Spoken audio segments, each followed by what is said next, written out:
Hello. Alright, I got tons of replies about animal rights,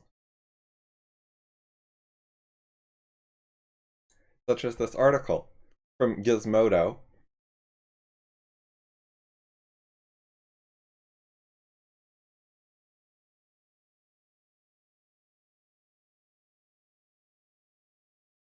Let me pop out chat.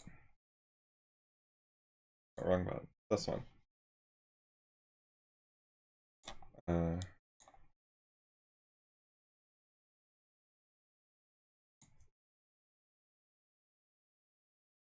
Make this a little smaller.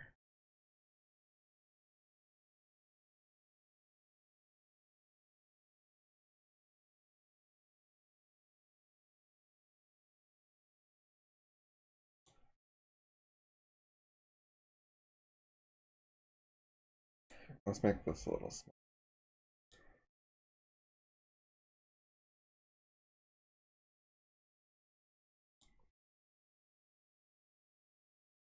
There we go. That much is wasted by the fucking timestamps.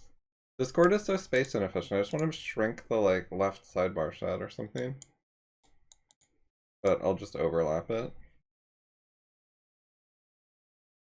Okay, anyways. So I started writing this comment where I was going to document some of the crap people said to me. And I figured I should stream it. So, you ever spend much time around dogs and cats, it's evident that they're both. By both, he means conscious and capable of suffering. So, the answer is obvious. I'm going to ignore your question asking for references to literature and evidence and just say, obviously, if you spent time around cats, you would know. Because scientific observation isn't needed, we just need our intuition or something. It's super irrelevant, but I have spent time around dogs and cats, yes. Like more than the average person.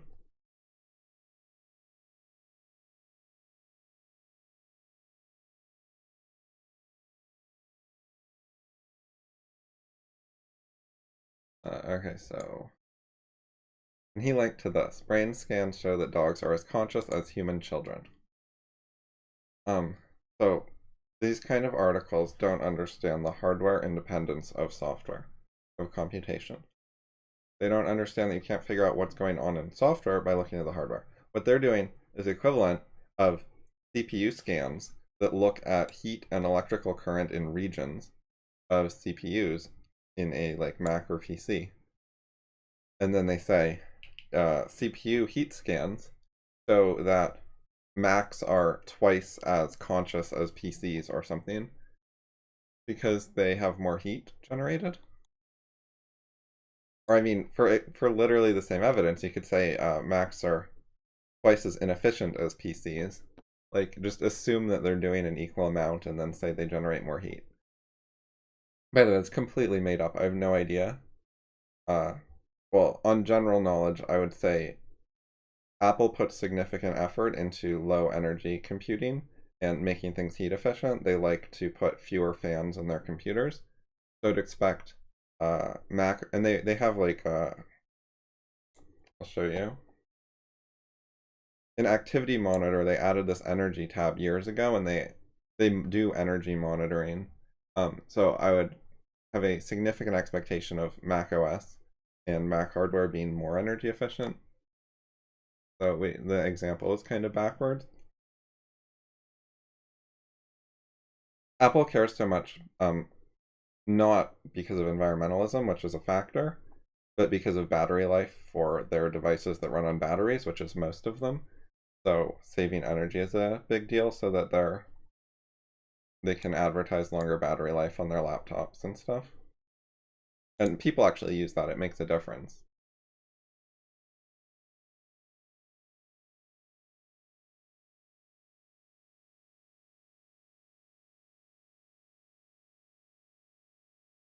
Okay, so I just want to show you this. It says one viewer, and then I see users in chat, and there's two. I don't think that the stats are very accurate. I think that's a well-known issue that the stats aren't very accurate. I think both the viewer stats as well as the users and chat lists are not very accurate, but not a big deal, but I noticed. Anyways, yes, on general principles, if the hardware is a universal computer, then you're to some extent done analyzing the hardware. Like, it could at this point be running any computation, it simply depends on the software. Now, there's a few ways you could still analyze it and get some sort of more than zero information, but and especially if you know something about both the hardware and the software, then you can get some side channel information by measuring heat or something. But yeah, to a reasonable approximation, you just have to figure out it's a universal computer, and then you're done analyzing the hardware, and you should start considering how the software works. So this whole thing is like barking up the wrong tree, to use a dog metaphor.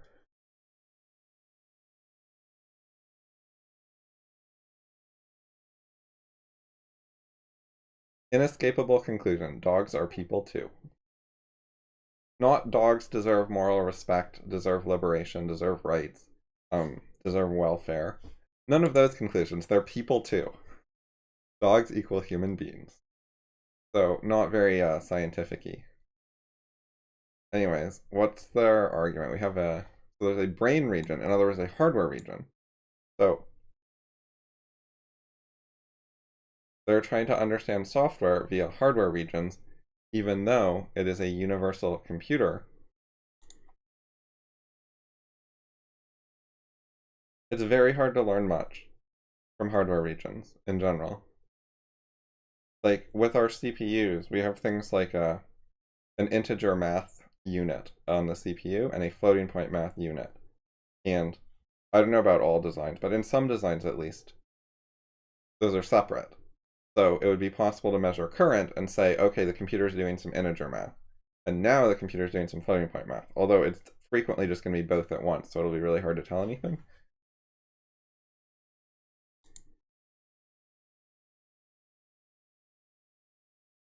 A better way to try to learn something by measuring hardware would be you could look at how much is the CPU doing versus the GPU. So you could see like high load on both, low load on both, or high load on one and low load on the other, which might help you guess when the computer is rendering 3D games or using the GPU for encoding H.265 video faster or something like that.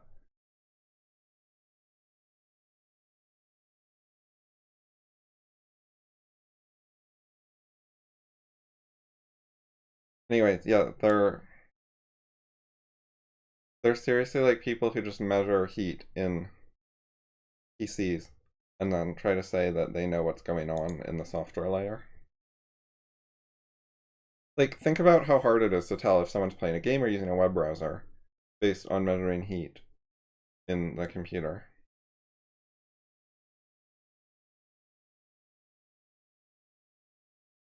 Are they looking at photos? What type of photos are they looking at? Are they looking at dog photos that are happy, or are they looking at like pictures of people crying that are sad? Are you going to be able to tell that by measuring heat and current in the CPU? No.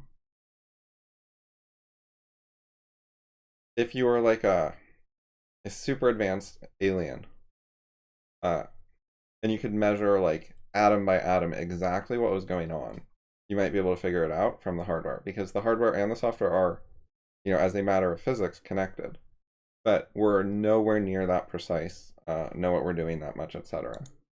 That kind of thing would be the same as someone who's like, I can do brain surgery and replace you with a different person. Like, you could do brain surgery on me and be like, I'm just going to edit your brain until you're David Deutsch, and you're exactly like him. Something like that. It's theoretically possible because if you manipulate the physical atoms correctly, and maybe do a few electrical currents or whatever, you can replace all the information that makes me me with all the information that makes him him, if you could measure what he is. And then, yeah, use like nanobots to do surgery or something. Anyways, if you're at like that level of technology, you could maybe get somewhere by measuring the hardware. I mean, the same way that they would have the technology to brain scan David Deutsch and then get everything about him into a computer.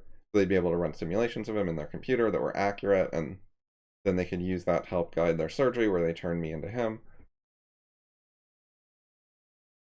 Anyways, we're not anywhere resembling that technology level. It's not close. So yes, the whole premise of what they're doing is just silly and ignorant, which is why I kept trying to ask for literature from people who know some computer science instead of ignoring it. Like, these articles like this do not say anything about computer science theory and hardware independence and universality and Turing.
Okay, done with that article. Now, that was from here, somewhere around here. That was the bottom one. Someone says other minds problem. That is not going to. If I search for other minds, I'm not going to find responses that deal with Turing and so on. Not going to help. So let's go check Quora. 2 answers. Yeah, I got 2 answers that absolutely did not answer the question, and that's it. Let's go check these. Oh, these people responded to me in an email. They said it's not a good fit. Maybe try Reddit.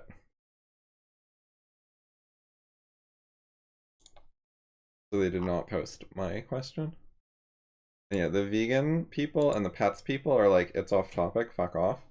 Also, they say things like, some of the statements in your question is deeply disturbing to normal people. That sounds like it's on topic, like it's relevant to them, like they have opinions about it. Certainly seems on topic to whether you should be a vegan. Do animals suffer, right? Anyways, you got responses like this. Take apart a human and a pig and a robot. Which one's similar to each other? Like, that's not science. They're not figuring out which similarities are relevant. They're not doing scientific thinking, etc. Just intuition and shit. So let's post this one. And this is from vegetarianism. Alright. Code it. Grab the username. Fill.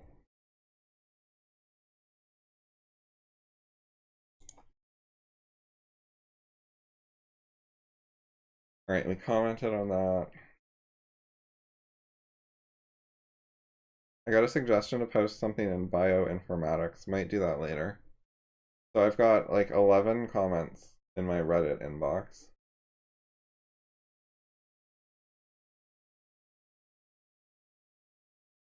And I've got blog comments to go through.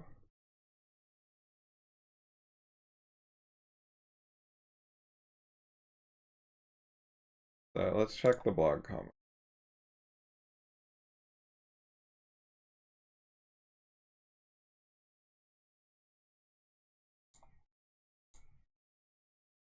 Oh yeah, this. I remember this thread. I'll reply to this.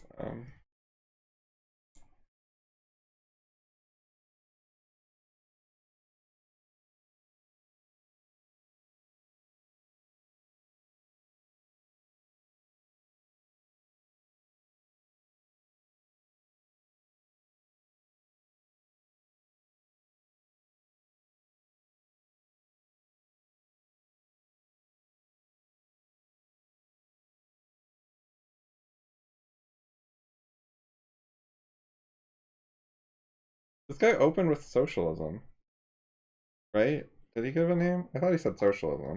The post about the impossibility of socialism. Socialism.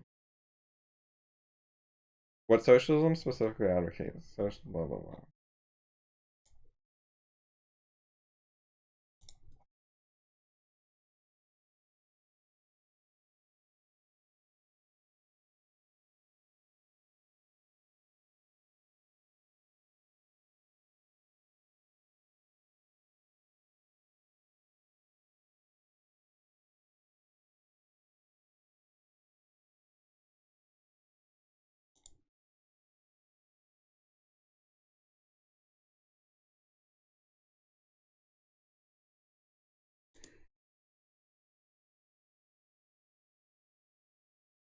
People are always trying to explain shit themselves, and they're just like making it up as they go along, or I don't know, there's something about it where they don't want to use literature.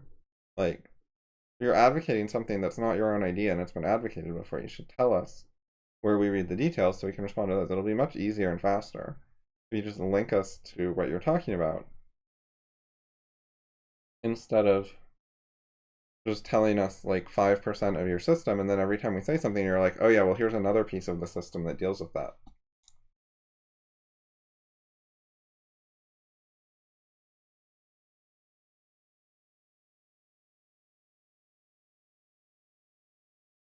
Oh, right. The Alyssa one I remember too. I read this earlier.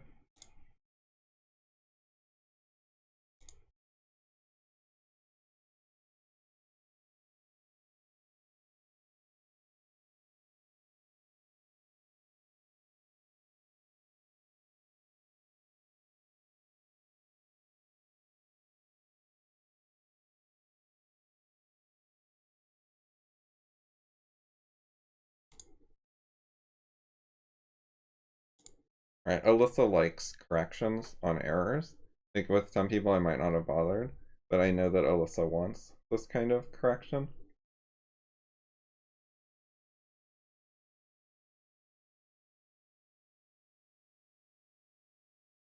Okay, so we're not going to need these other links because they're all in a row. Get that out of the way.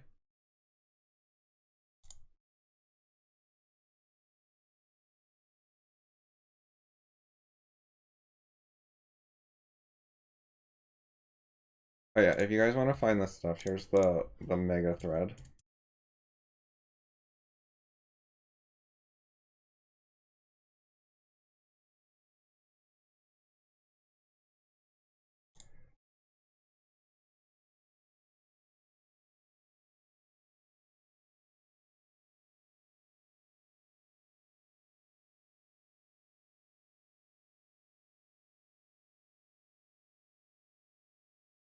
Wait, he's in the Reddit thread? Oh, he's Fudge Monkey? Fuck, he switched names on me and I didn't know I was talking to the same person. 5 hours ago. Okay, so after I was asleep, he responded on Reddit. Okay, so I haven't gotten to that yet. That's a new thing.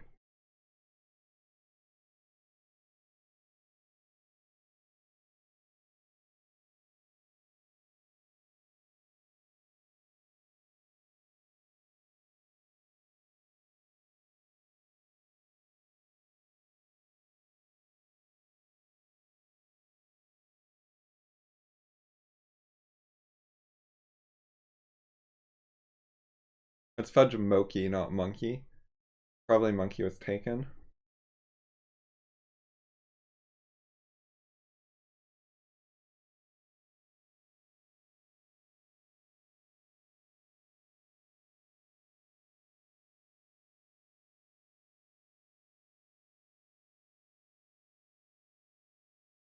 Yeah, so let me know about whether Twitch is better or worse than YouTube, if you have any opinions.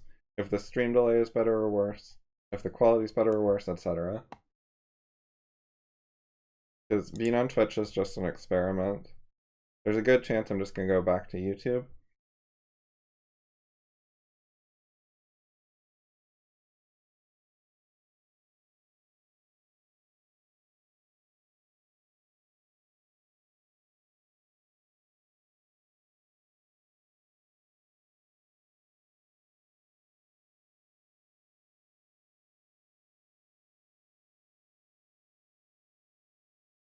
Okay, so this doesn't need to be answered because I will find it when I catch up on Reddit.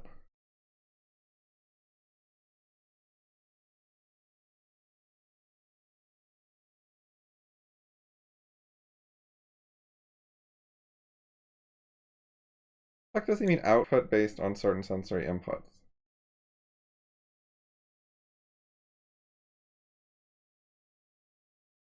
Oh, he means we have the sensory inputs, then there's computation, then there's an output of the computation. The output has some sort of hardware state. You can't do that just based on studying hardware. You have to know something about the software.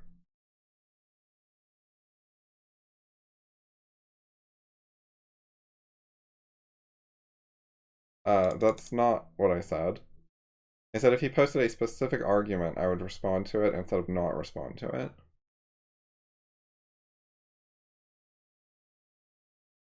That was also before I knew he was the person who had already posted here, but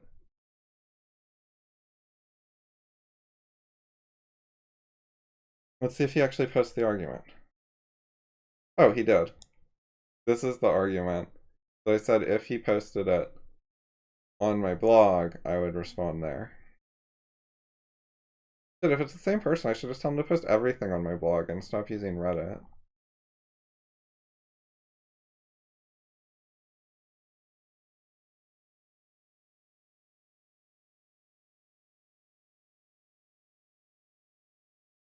Okay, so he wants a response to this, and I said I would.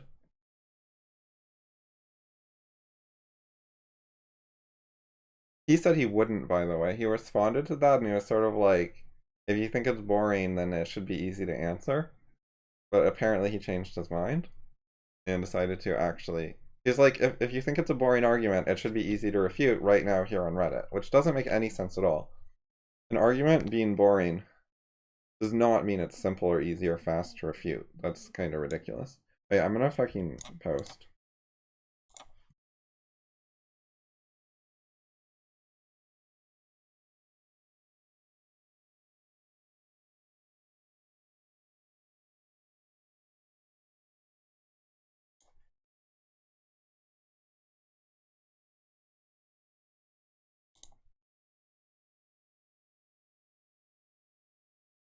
Okay, maybe he'll show up on my Twitch.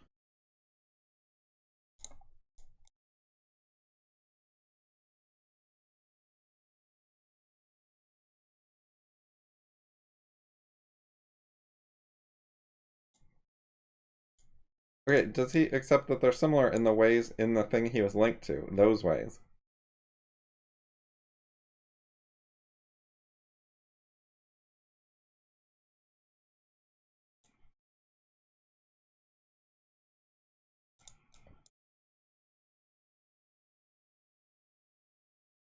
Okay, so what is he responding to? Let's check. Context. Okay, so there's a request for a source, which he did not give. Because he had given a meta study saying a lot of scientists believe animals have rights or animals suffer or whatever, rather than an argument.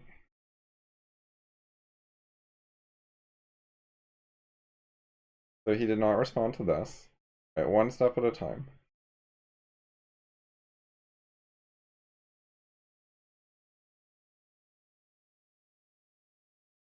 Alright, so here it is.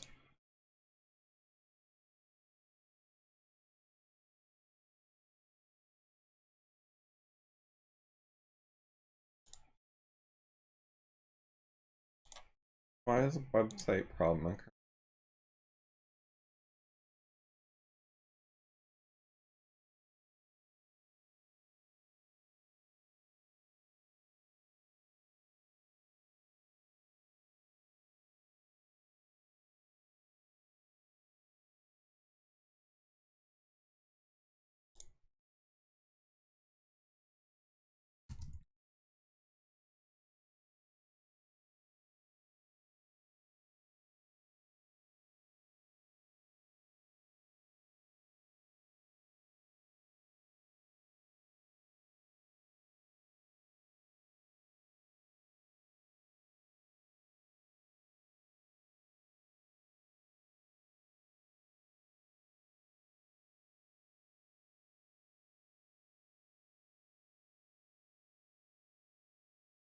Okay, now this one.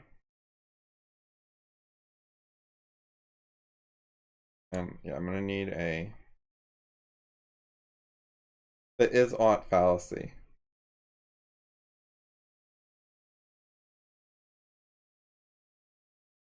The fuck?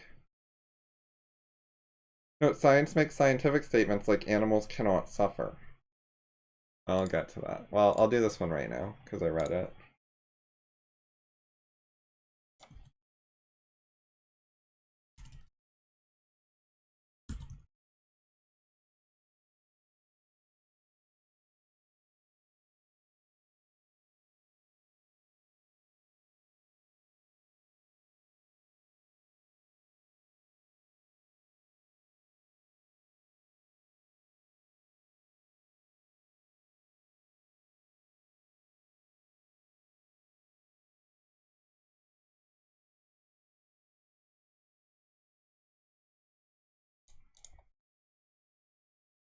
Okay, done.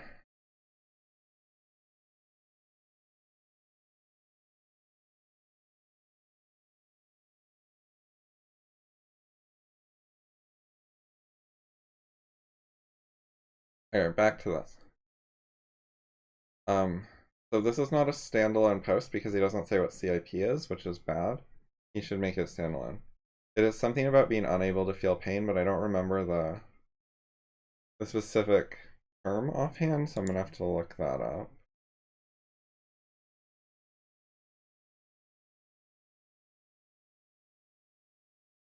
Oh, somewhere in here.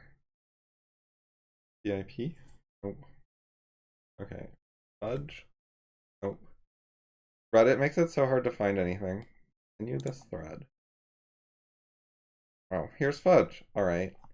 We have CIP yet. Nope. Continue this thread. Here we go. Congenital insensitivity to pain. This is the thing he's talking about. So, first of all, let's hit quote.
Okay.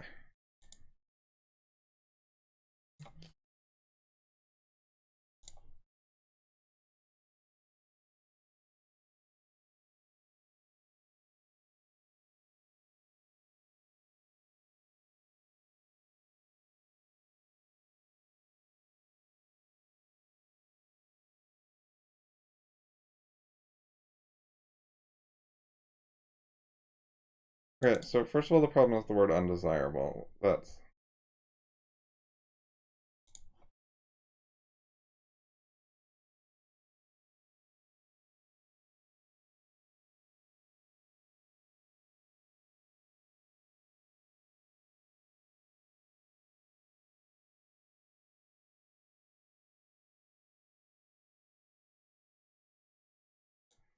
Okay, so we're going to take this and we're going to rewrite it. Let's get a text editor of some sort. Okay, what's this? Alright, get that out of the way. And this I can just write over.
Okay, so something like ET claims.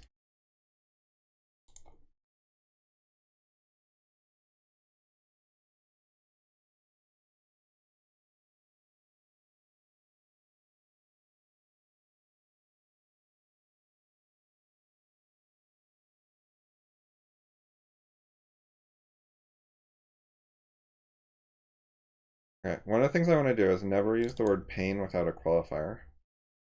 Oh. Okay, deleted the R.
Okay, so I'm gonna I have to add like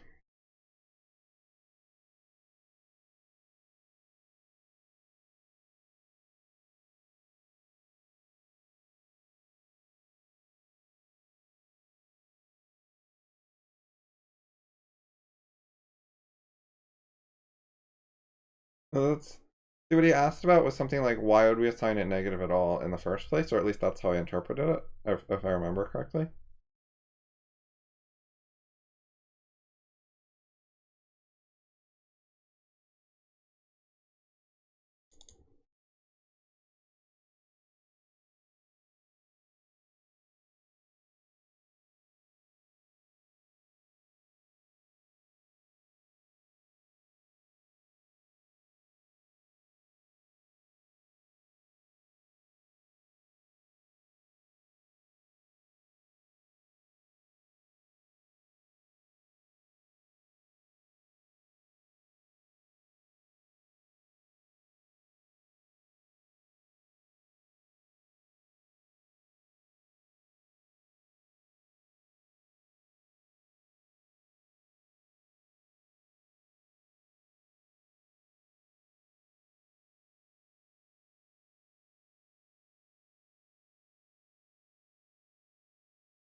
No, because they have worse information signals.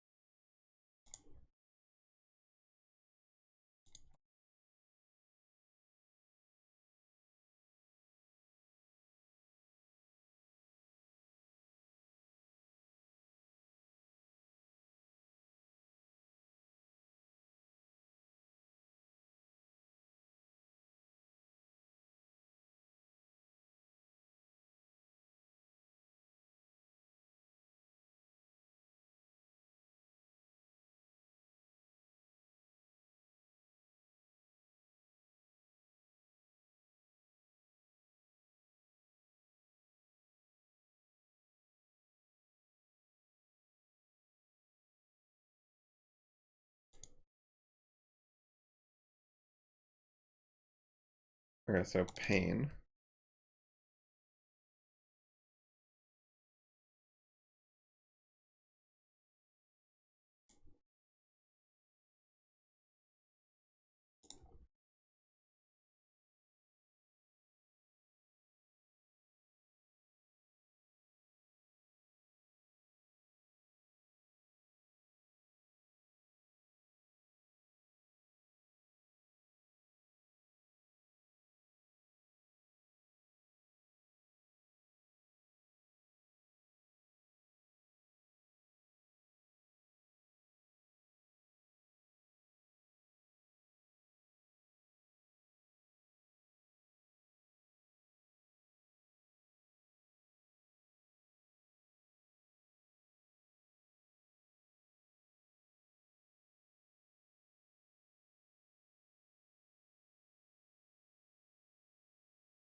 Okay.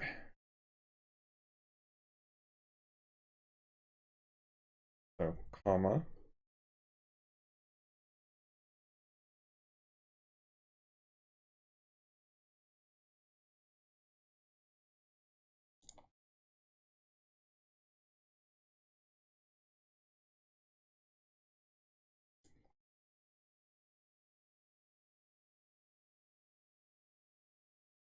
No.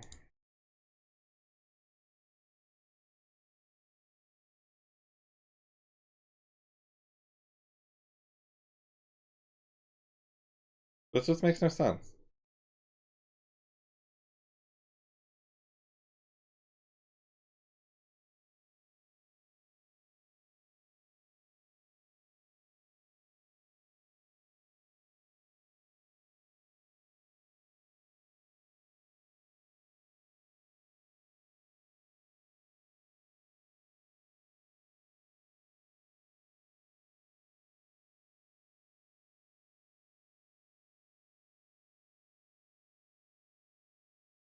If means they don't receive.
I gotta read the rest of this. Okay, if pain is undesirable only because it causes damage to the body, humans would have the same negative of pain, but they don't feel pain.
They seem to say all.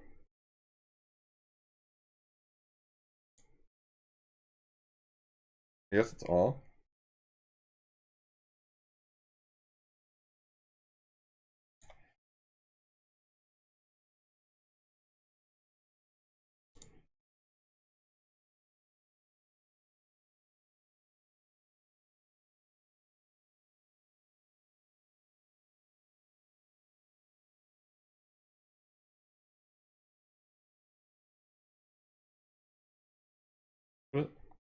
Not undesirable.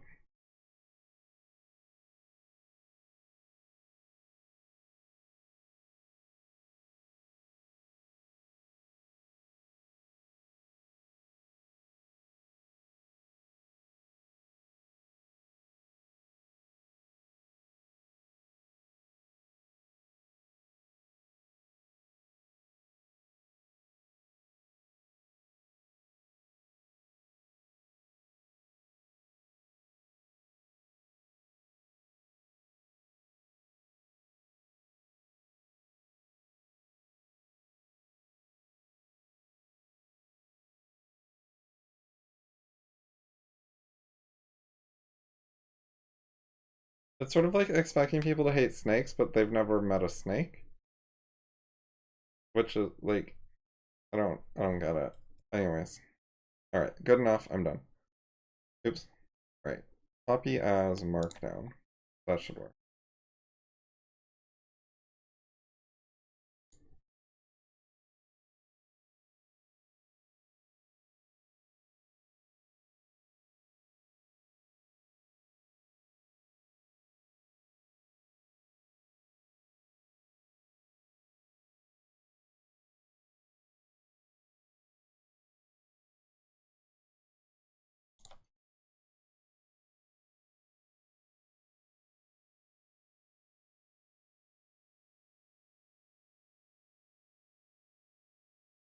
Okay.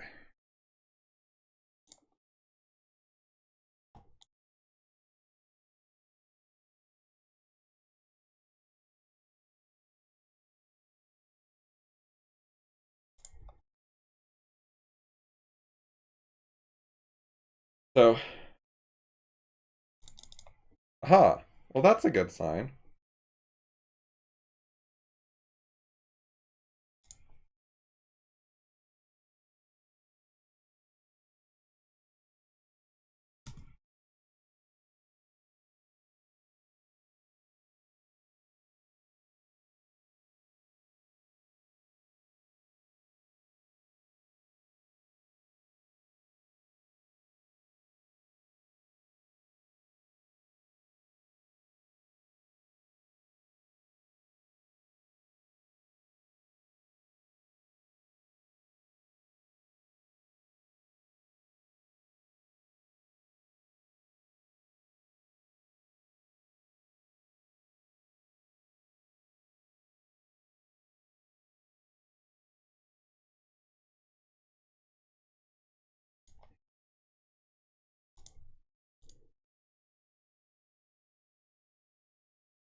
Okay.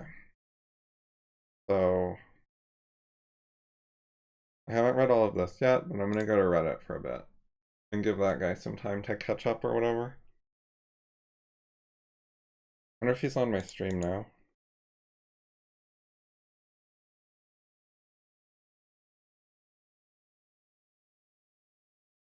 Anyway. And yeah, feel free to talk more, guys. Oh, there's another stack exchange.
Okay.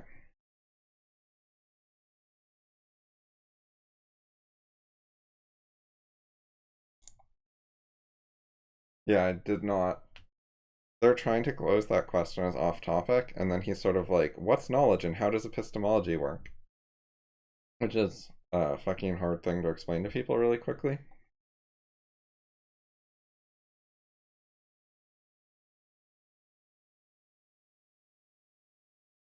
Wait, what? This one seems incoherent. What the fuck?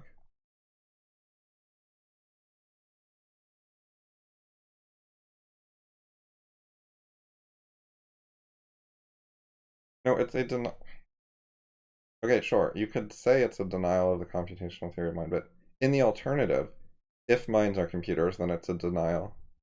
Well, okay, let me think about it.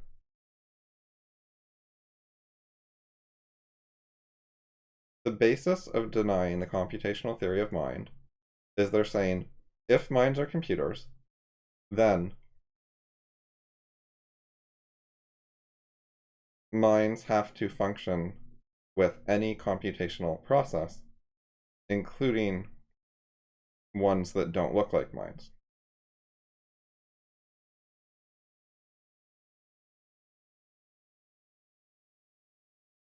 Now, if you're a believer in hardware independence of computation, and you believe in computational theory of mind, you will say that computational process you're showing will work, no problem.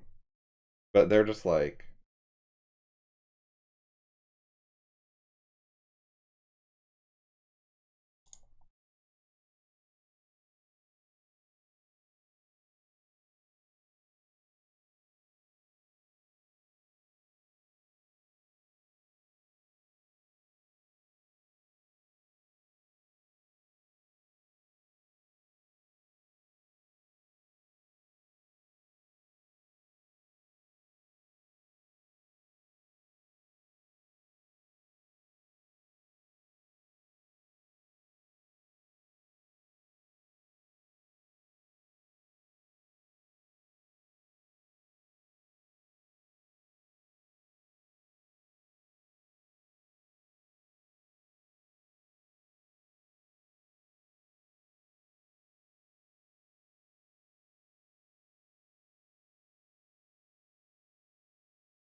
okay, so I sort of thought that it was saying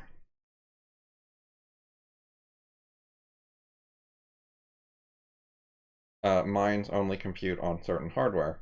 I guess you could also have it say minds aren't computers, which is like a dumber interpretation. Like, maybe. I don't know. I guess you could go either way.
Oh, crit rat, that sucks. So I guess YouTube doesn't do that?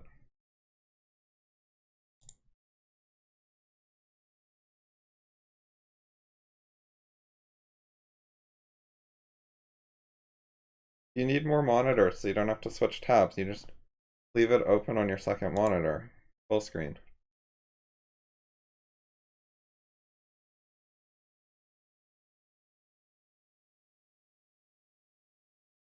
Okay, contacts. Let's go through.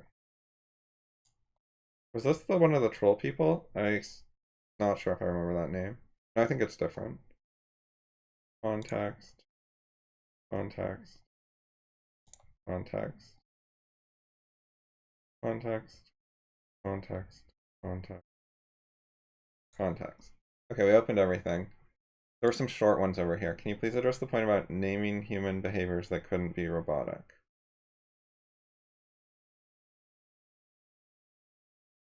He did? He definitely did that. Did I not do it in this particular thread?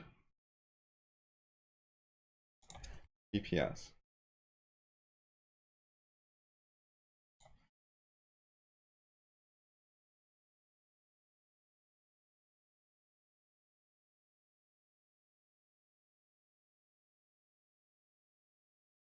There's another.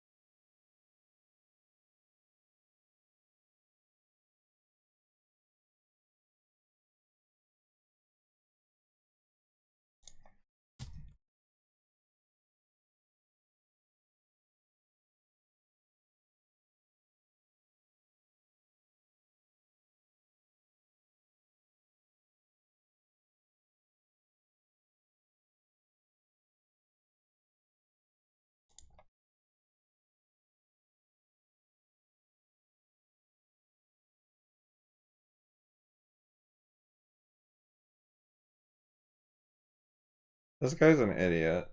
Like, this is.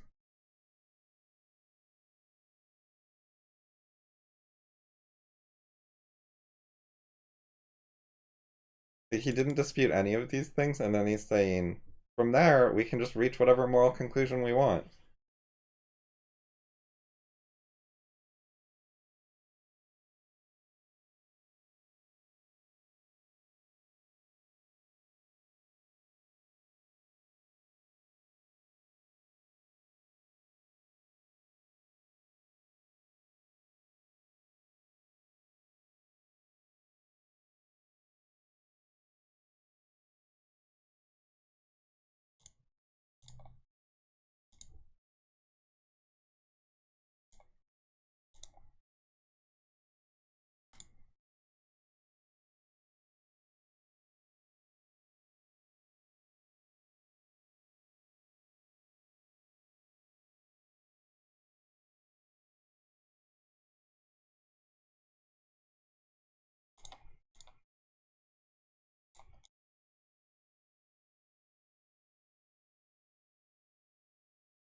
They always do this. I'm gonna put this one, document it.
Right. On Twitch, you have to go to the archives, and you can watch the video archive of this video, but it's less convenient. That was brought up before.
Well, if animals can't suffer, then we can, eat them.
This is fucking ridiculous. He's like, even if I completely conceded, I'd still be a vegan because of other reasons that have nothing to do with animal welfare.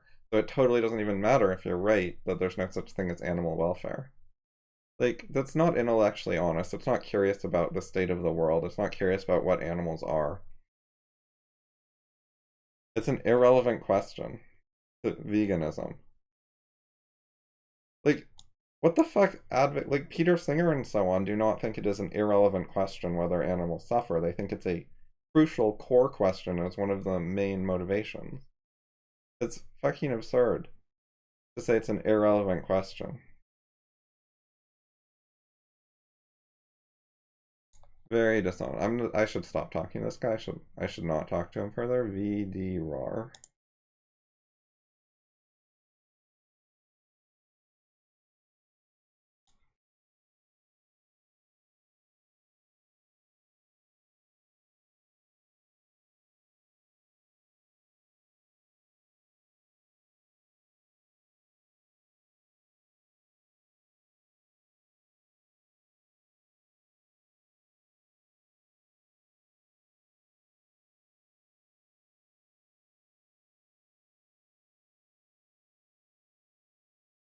Okay.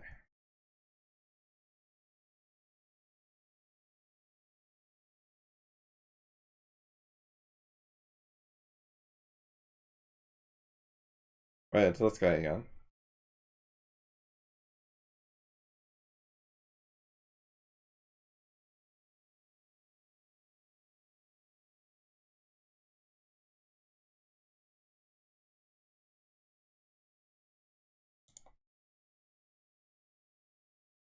This is a short answer, then it's a reasonable question.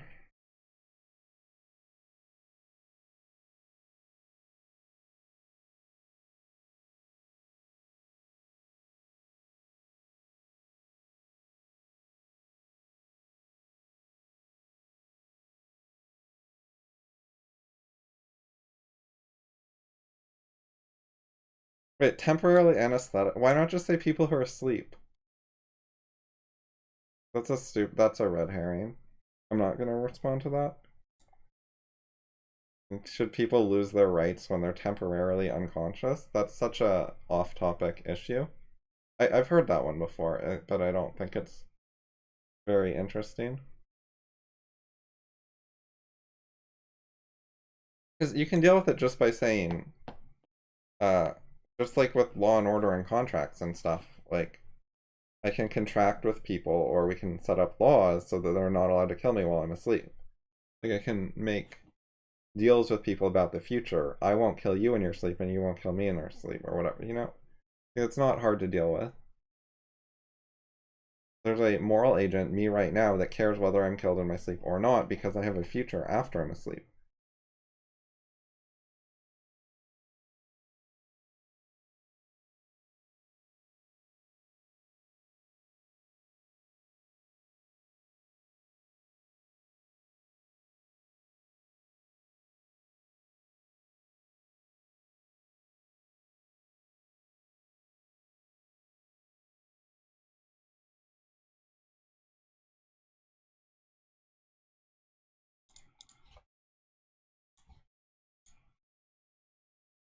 See, Alyssa responded and said thanks.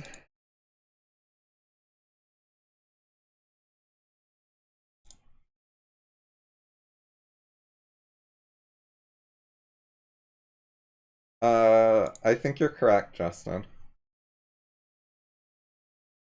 Yeah, so I should probably just go back to YouTube in the future. Even though YouTube's chat sucks, and YouTube has more stream delay if you want to stream at 1440p, which I think it matters. I was going to try doing 1080p 60 and see if the 60 FPS gets you more bandwidth allowance and makes it good enough. So that's what I should try next time, I think, is 1080p 60 YouTube.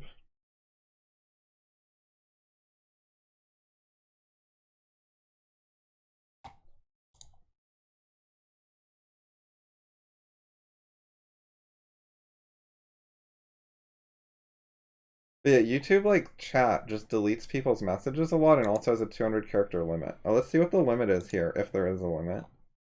Let's just take something I wrote. This'll do. Can we just type? Oh, character limit of 500. Alright, well, it's 2.5 times the limit on YouTube. So it's a little better. Twitch doesn't charge for background audio playback.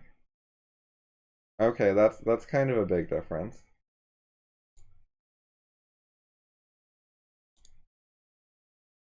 The main reason I would rather use YouTube is that's where I have followers for my philosophy stuff, and that's where I want to put all my philosophy videos so they're all in one place. So if I use Twitch, I have to export everything over to YouTube, and I have to try to get people to follow me on both platforms. So YouTube is just a lot more convenient. Plus, if I use YouTube for philosophy stuff, then I can stream gaming on Twitch. Whereas if I do philosophy on Twitch, then where do I stream gaming? Like, I don't really want to mix stream types on the same platform very much. I don't want to stream gaming on YouTube because my YouTube followers don't want those notifications. And if I get a bunch of philosophy followers on Twitch, then I don't have anywhere to stream games. I could like, there's new platforms like Mixer or something. Anyway, that's like a minor issue. I don't care that much about streaming gaming right now.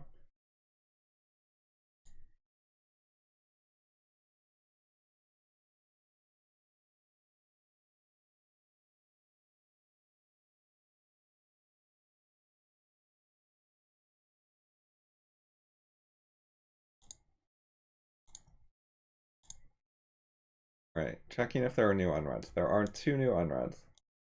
He's not granting them, but he did. Like, he's saying.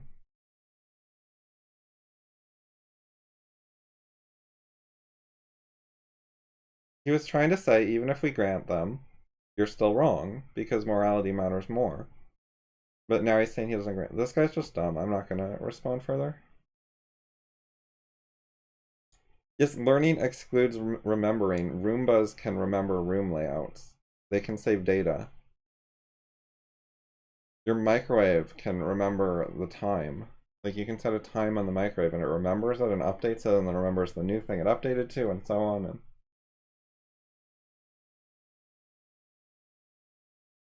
yeah, this guy just doesn't know computation and stuff.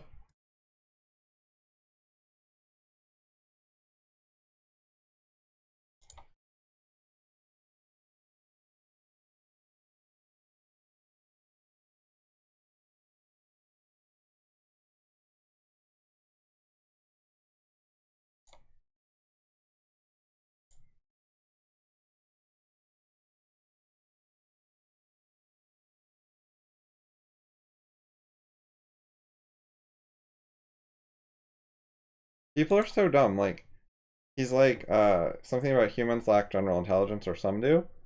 And I'm like, for example, and he's like an infant. And he didn't say why an infant is an example. He didn't try to explain it or argue it. He just said an infant. He wasn't trying to explain himself. So that was really lame. Alright, let's see what this guy says. Chris insert coin. I don't think I talked with him yet.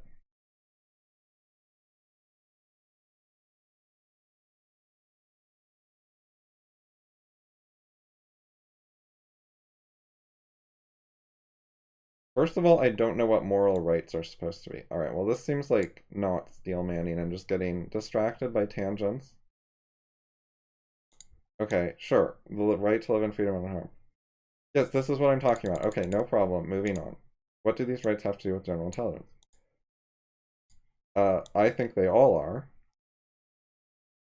But okay, what does he think rights are based on then?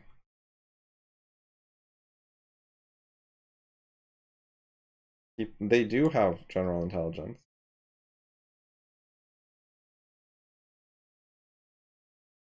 The idea that general intelligence might have major moral relevance is something all reasonable people should agree on. I'm gonna stick with that. I think this guy's just unreasonable. Like, dismissing intelligence as maybe a key factor in the importance of creatures is unreasonable. Like, just offhand, out of hand, being like, no, it's self-evident intelligence doesn't matter. It's got to be something else. Like, that's ridiculous. Intelligence is a major trait. Okay, and then what does he mean by sentience?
Okay, me. Physics can explain and account for everything that exists. Him. I don't think so.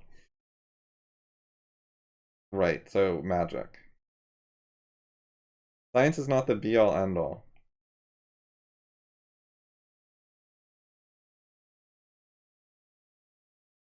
Alright, I'm not going to get into his hatred of science, but I will say this. What the fuck does he mean? He just throws a word into the discussion.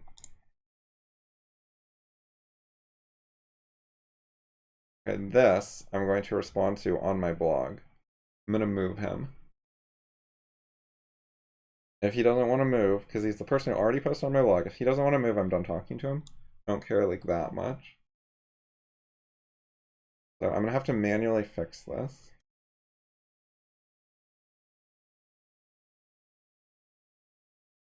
Okay, find.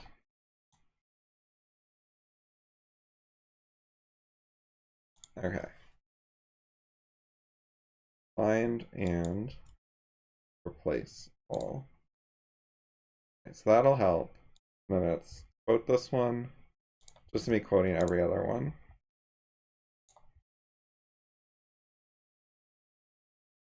It is unscientific to say the sensation of pain is certain input data.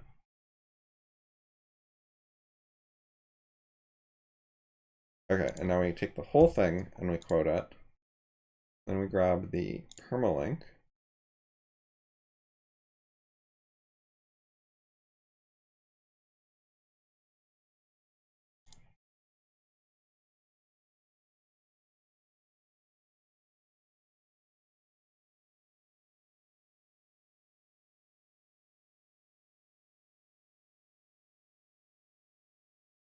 Okay, and then what I'm going to reply here is I've replied at.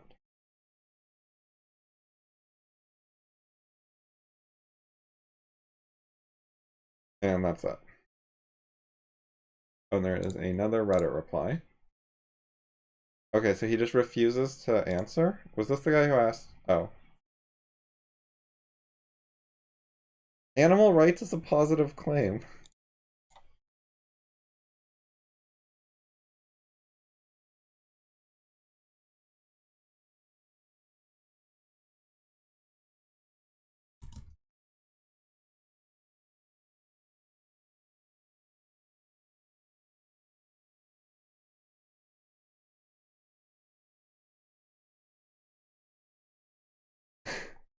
Burden of proof is such a 90% of the time people bring it up, they're just being irrational and they're like, I'm not going to give arguments. I have no arguments. I'm just going to keep asking you for arguments and then saying they're not arguments and I'm never going to argue anything. It's just a way of not actually making substantive comments. I should have said are positive claims, plural, but whatever, it doesn't matter. There's another reply.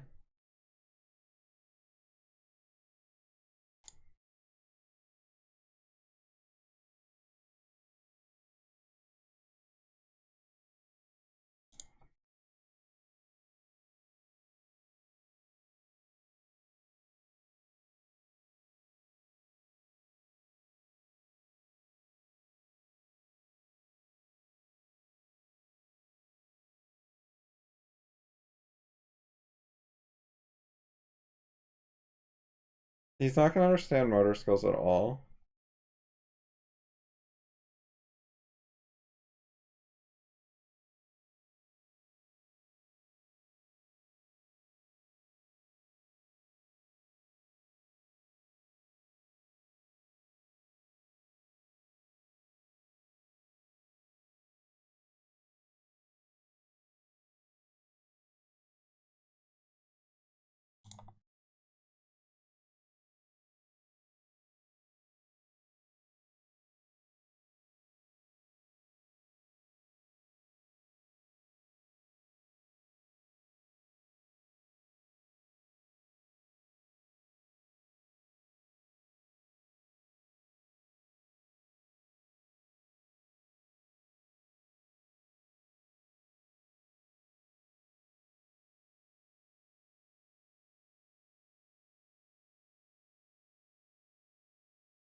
It's discussion, right?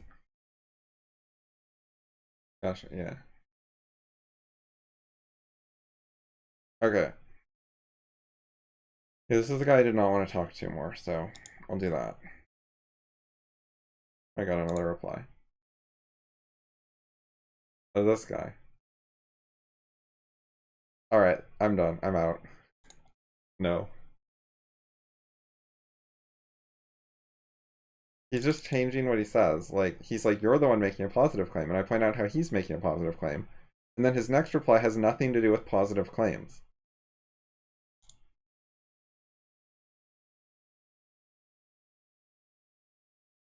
Oh, stay on pit. Right, I wasn't supposed to refresh that one. So I was here.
I addressed the CIP argument elsewhere.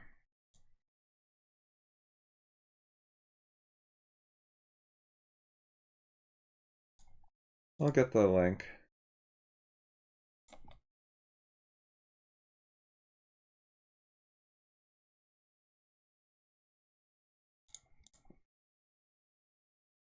Paste as plain text. There we go.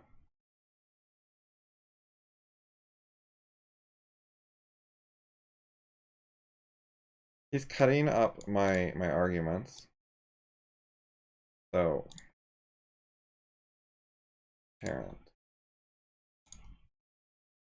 Oops, fine. No. Copy, fine, right. The Ulysses doesn't share the find replace data with other apps.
I don't get what his point is.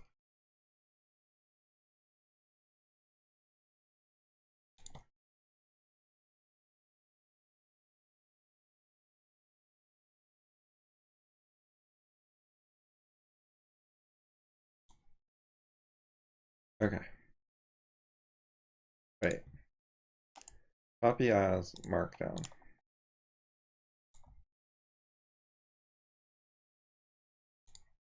How about? Maybe I should have copied as plain. Oh god, okay, that was bad. Never mind. We're gonna copy as plain text.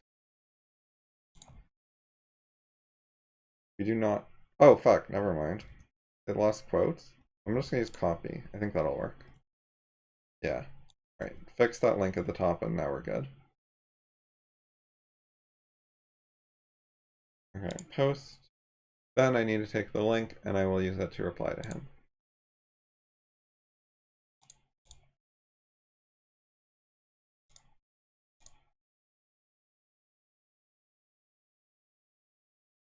I caught up. There are no reply things. Oh, I've got one here.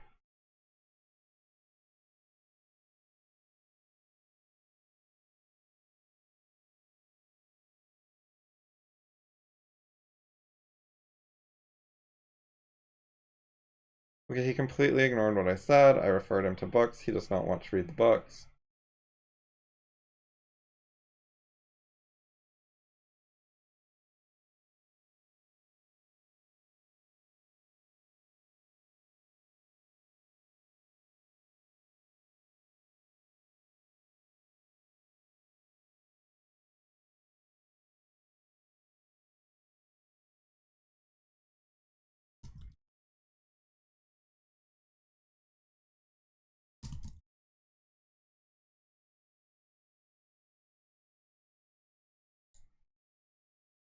Okay.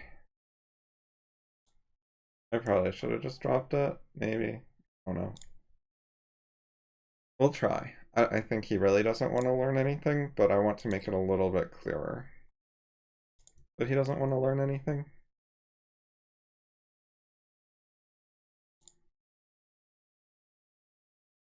I'm still near the top of this debate a vegan thing.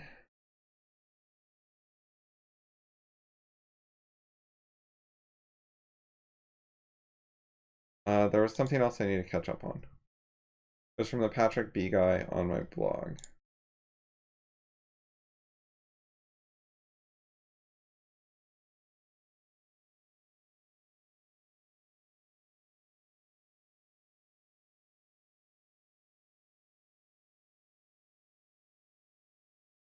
I'll just go find it. Let's see. It's this comment right here.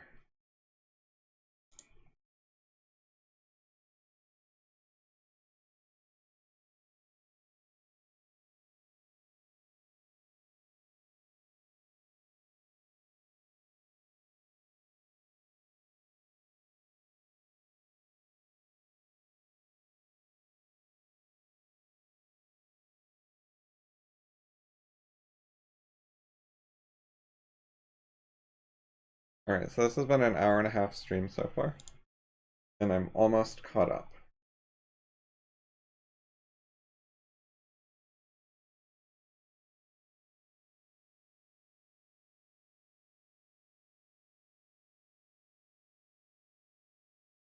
He's very inconsistent about using markdown quoting. Like, why is he using these quotes here?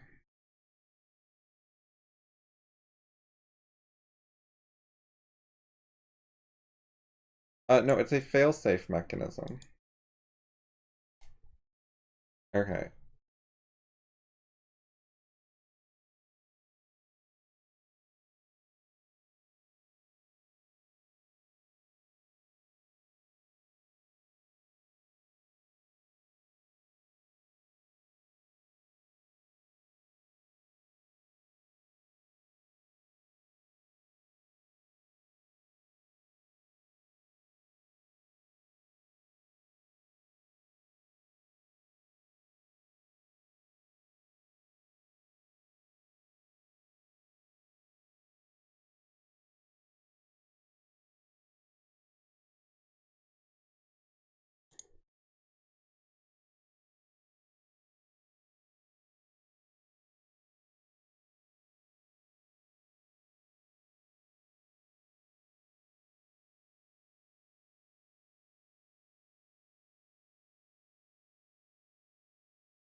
This is getting so relevant. Like, same experience. Roombas don't have experiences.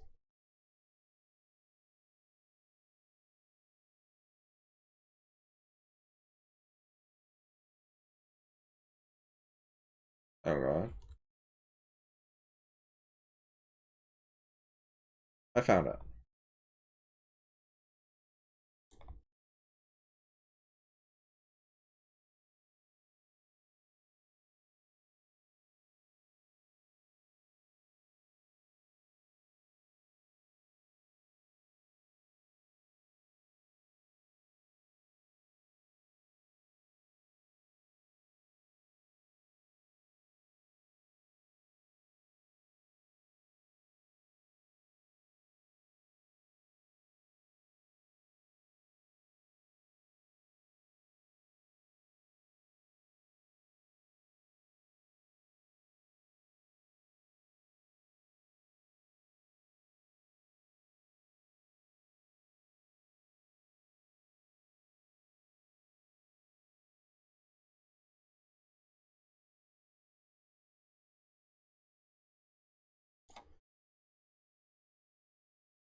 That guy is dumb.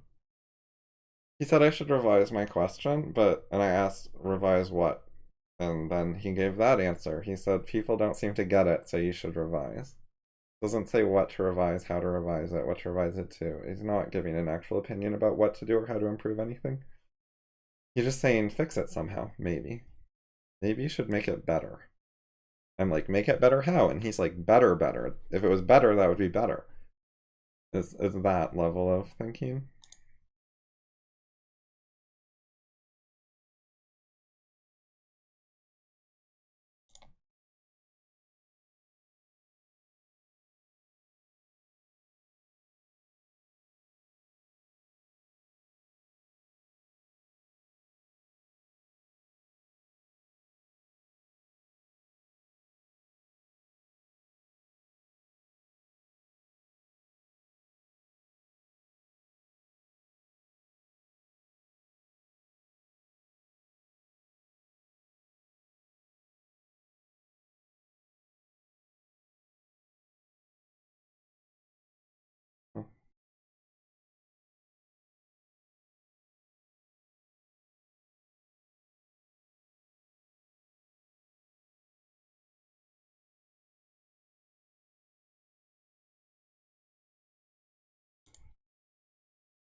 Oh yeah, bio and format.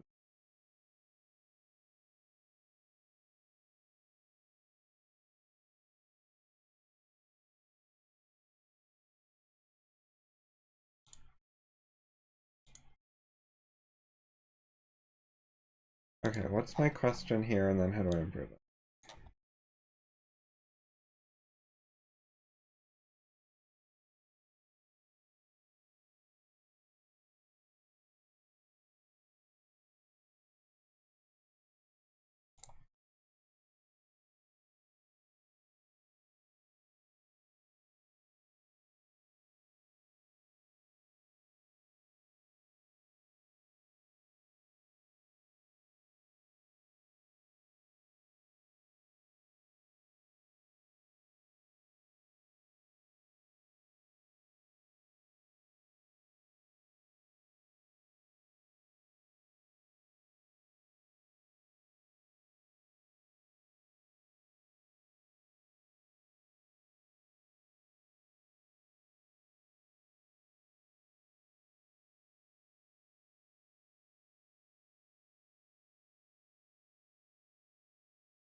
Okay. Tags animal. No results found.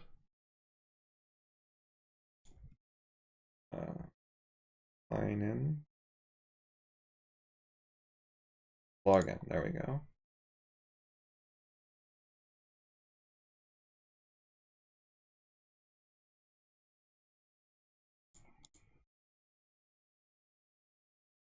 I need a title.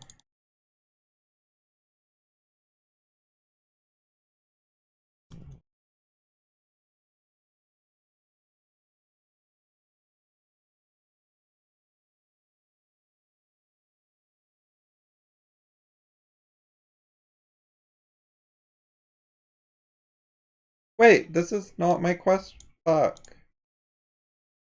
I think I just lost my question. Didn't I copy? Back. Leave page. Back. Here we go. I thought I copied this. Copy.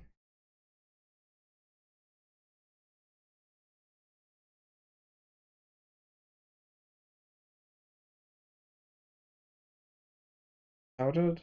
I don't know.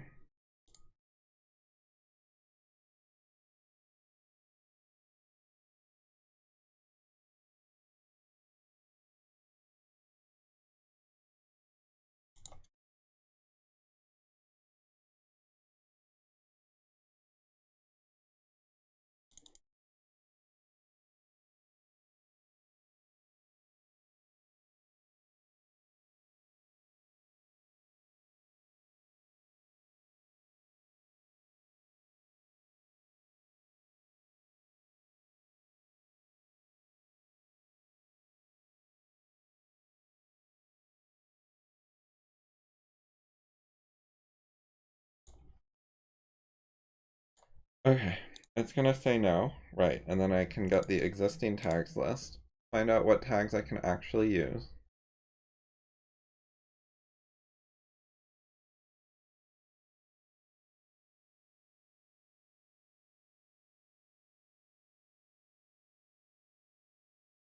Maybe something about intelligence? In...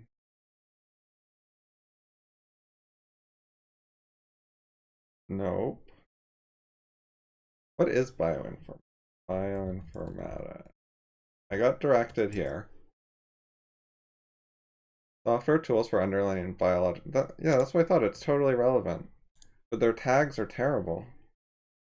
They seem really focused on details like proteins. Oh, there was something about software. What was it? Software recommendation? No. Let's try like literature. Literature search. Sure, good enough. Post your question.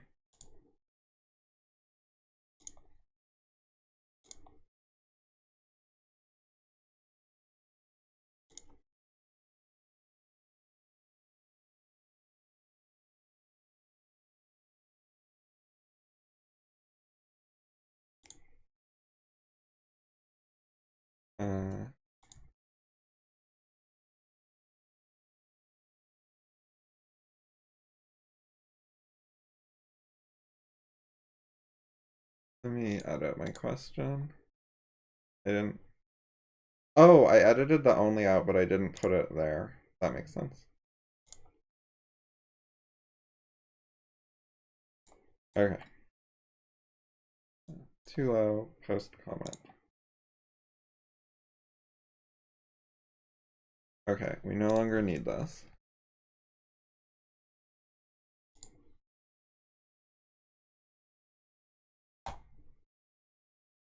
Notification.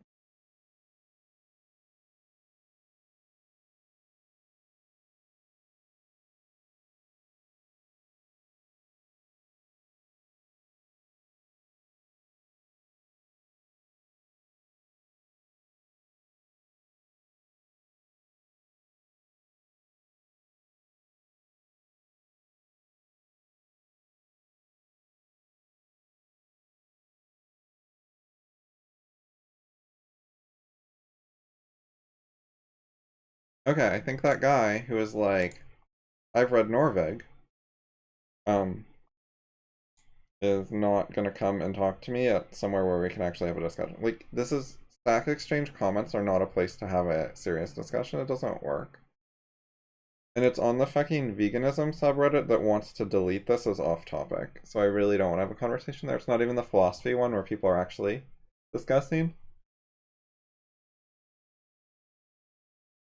Okay, so I need to get a Reddit into here for checking.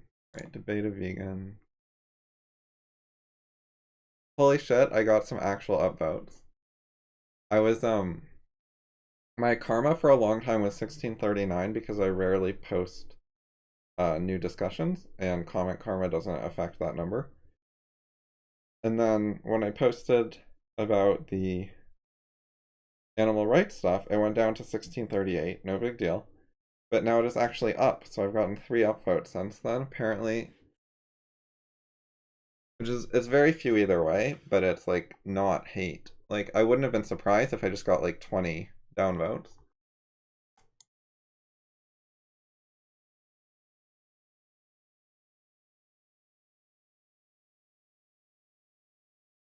Okay, Veritas, new email. This is off topic, but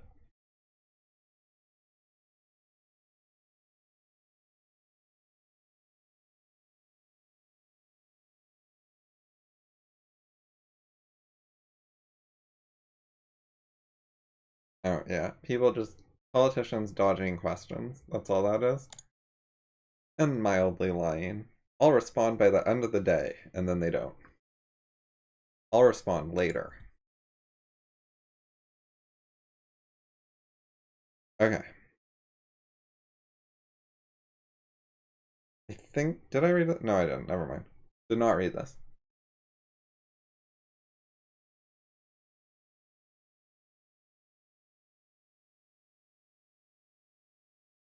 Karma is not very important. It just tells you a little bit about people's reactions. Also, when you go negative, Reddit throttles you and only lets you write a comment every 10 minutes or something like that, which is actually really ruins discussions. Like, if they downvote you too much, you basically can't reply very much anymore. So that's a problem. But mostly I'm just surprised that they were a bit less hateful than I expected. And, because, okay, so a lot of subreddits, this is very common. They're very, very downvote happy and they don't really give arguments. Like, they don't want to explain why they hate stuff, they just mass downvote. If you go on a subreddit like, am I the asshole? People post scenarios and they say like, am I the asshole for doing this, or is the other guy the asshole in this scenario?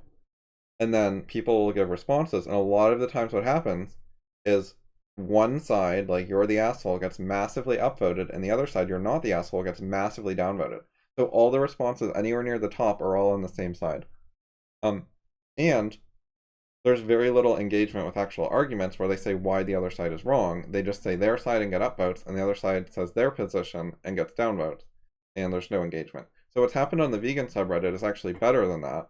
There hasn't been very much voting one way or another, and instead of that, there have been people actually responding with words, with saying things, with comments, which I think is a lot better than upvotes and downvotes. So they've given some reasoning, they've asked some questions, etc. And the quality is less than I would like, but it's not egregiously bad compared to other internet forums or anything.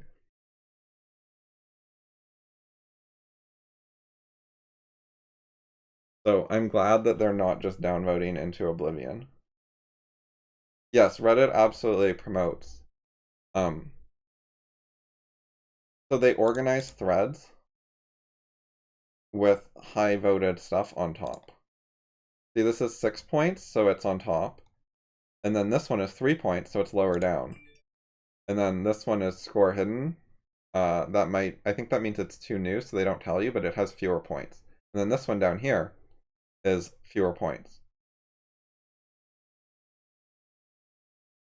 So they, in large threads, people basically only see this stuff with a bunch of upvotes. And then there's a generic Reddit thing where low karma can cause you to only be able to post one post every 10 minutes in comments. And yeah, some subs have specific policies where they punish you for low karma. You see the same thing on stack exchanges where you get certain privileges for having enough upvotes, and you see it on Less Wrong, which is like based on Reddit or something, if I remember right, or based on Stack Exchange. I don't know, but it has a lot of the same stuff.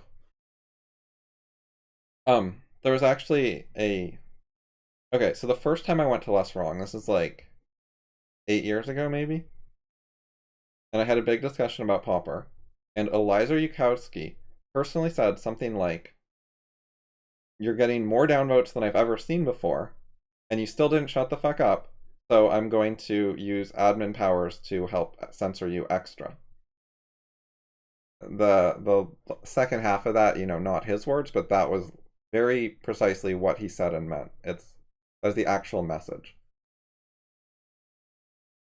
He's like, basically, the downvotes didn't suppress you. They didn't burn the heretic adequately, so he added extra stuff. He's just like, oh, downvotes aren't working, so I'm going to hide all of your threads from the front page so no one finds them. That was his response, rather than, debating the issues and responding about Popper. So, not only are there the written rules of what happens when you get downvotes on these forums, there are also the unwritten rules where moderators just step in and say, well, you got a lot of downvotes, so clearly you're not welcome here. I'm just going to start censoring you or whatever. So that kind of thing is common. They use a lot of social pressure and certain limited privileges and so on, and put the high scoring things on top, etc. But then on top of that, if that doesn't work to get the discussion to be the way they want, they just take additional ad hoc measures. Hacker News, by the way, is particularly bad because, so on Reddit, I think some stuff gets auto collapsed, so you have to like click to see it. But on Hacker News, if your comment gets downvoted like 4 times, like it only takes a couple downvotes. It's changed to a light gray text that's very, very hard to read. You have to like copy paste it into a different program in order to read it, or like squint at your monitor like really hard. They do this on purpose. There's no like button to click to make the text readable. There's just no decent way to read it on purpose.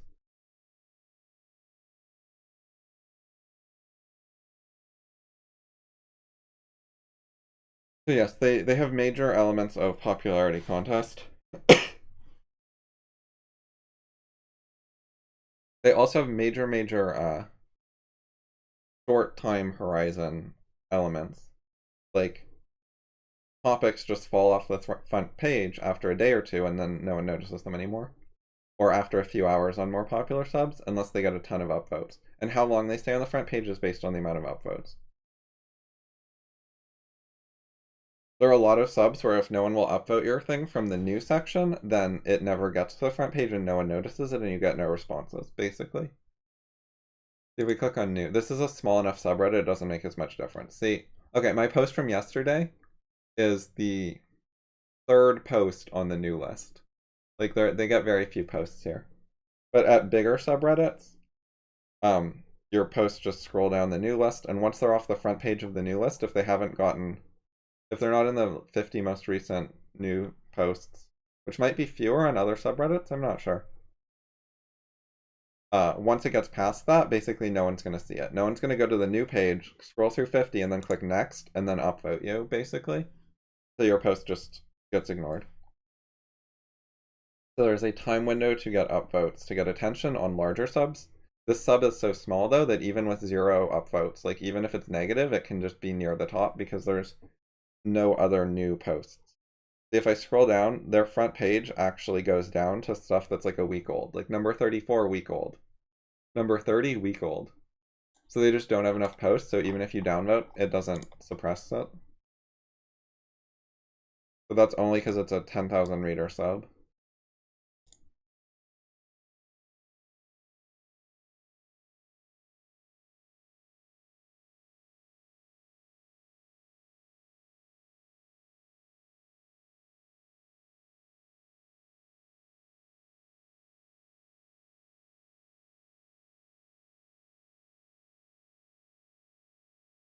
All the popular forums are kind of like that. Social heavy. Like, that's how they got popular, like Twitter and Facebook too. Twitter's adding a new feature where people who write tweets can hide replies they don't like. Like, they can say, oh, this person responded with a criticism, so I'm going to hide that response. Like, they're sort of put in charge of moderating all the replies to their new tweets. I haven't looked into the details, but I saw a headline about how they were adding that recently.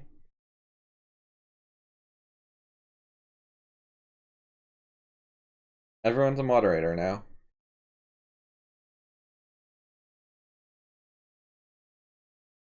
I don't think it'll, like, delete what you said. It'll just hide it. Basically, if I respond to Joe, Joe's going to be able to hide it so Joe's followers don't see what I said, but my followers will still be able to see it. That's what I think is going on.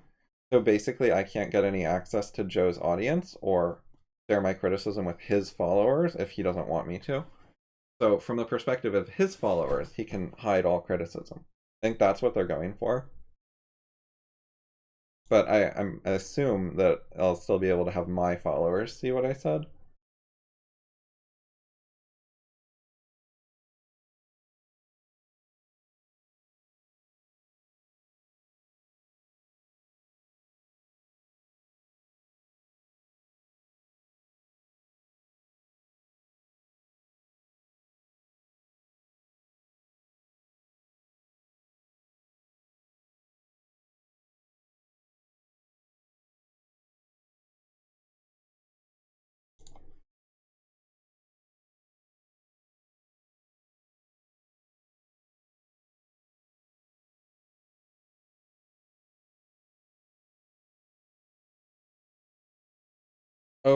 Okay, so epistemology is not a single thing. Like, you can have a project where you learn one part of epistemology that's like a reasonable part to start with. If your project is like learn all of epistemology right now, that would be overreaching. That's going to be too hard. But if your project is like figure out where to get started learning epistemology and then learn a few beginner parts, then that would not be overreaching. That would be fine.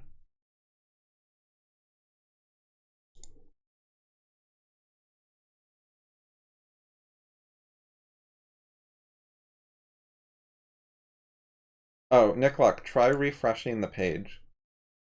I don't know how much it affects YouTube, but I know on Twitch, if you watch a stream for a while, the delay goes up over time. And then if you refresh, it'll usually get better.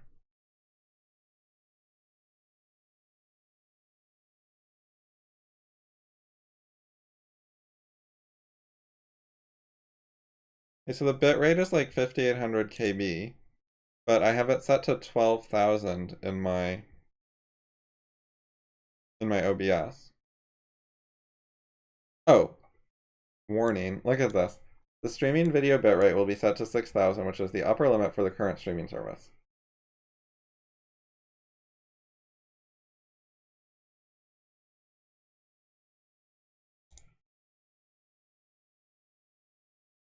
Okay, so I'm streaming at 6,000.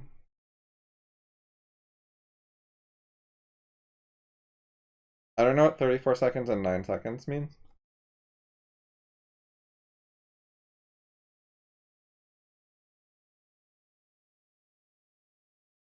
I guess he means it's 34 now and it used to be 9, so it got worse.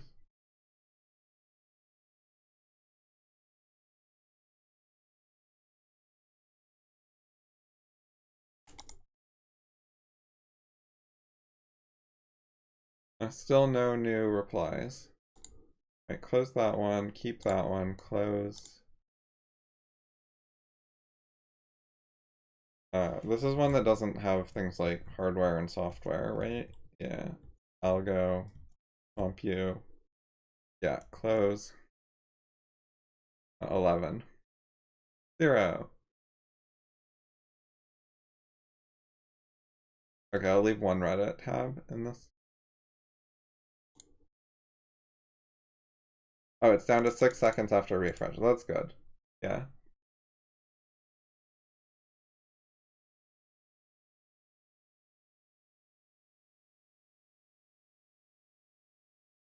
Oh, I got a Rails. That's a curi comment.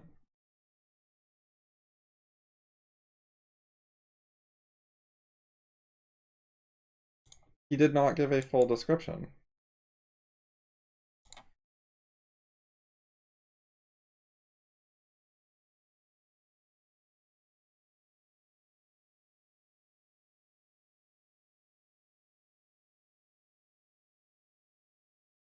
But he didn't address that. He left it super ambiguous.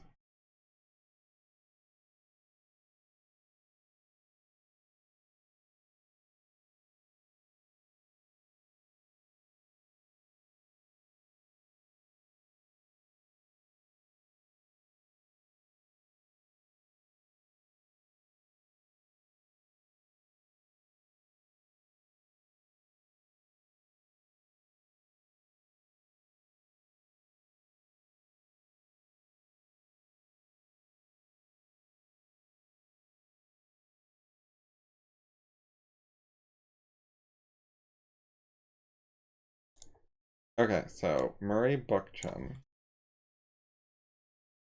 Mises.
Okay, so this quote makes him sound economically illiterate.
Uh, Hans Hermann Hope.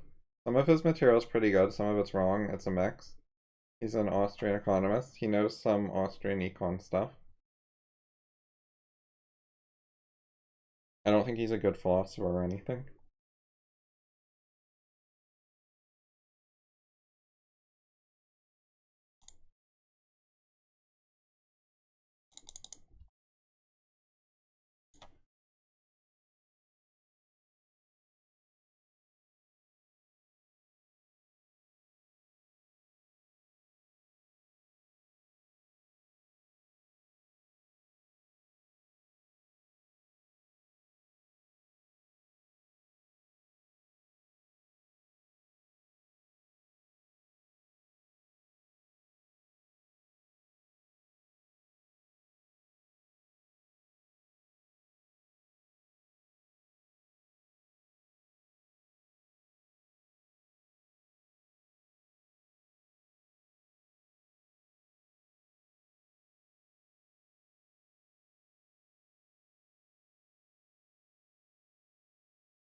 I think Bookchin, yeah, he was meeting with Rothbard.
Okay.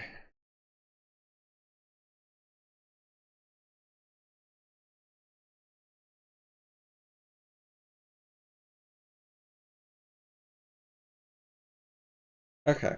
I investigated Bookchin a little bit. It looks like he isn't a serious economist and hasn't actually argued with the stuff he disagrees with, which is typical. So we'll see if the guy has any answer to that.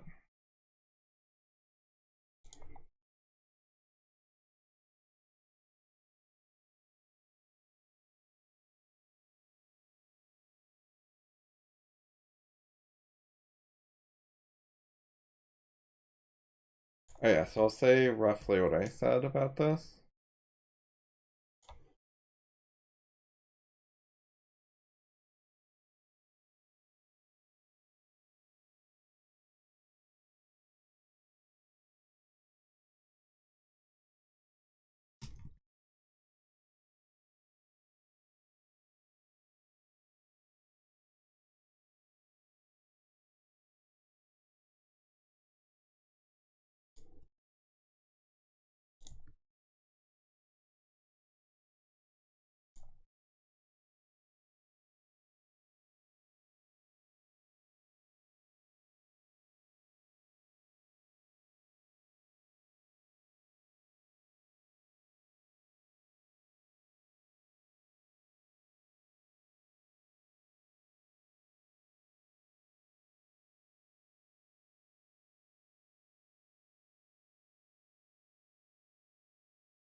People overreach when dealing with the overreaching idea. Like they don't actually understand it or know much about it, and then they make a bunch of overreaching errors where they're making a bunch of errors and not managing their error rate because they're trying to use an idea overreaching that they don't understand.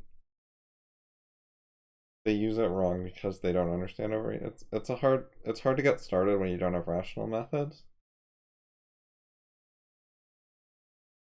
So they just take like a very rough approximation of it and then get confused. Anyway, I'll just send that part. That's fine.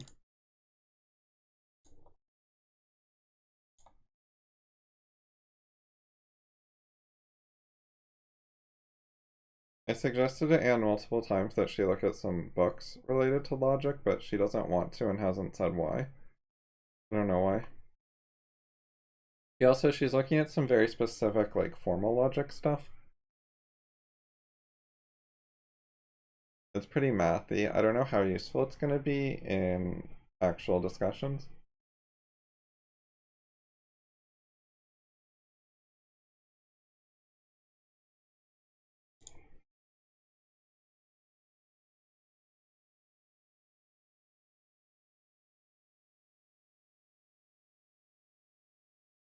She didn't give a fucking argument.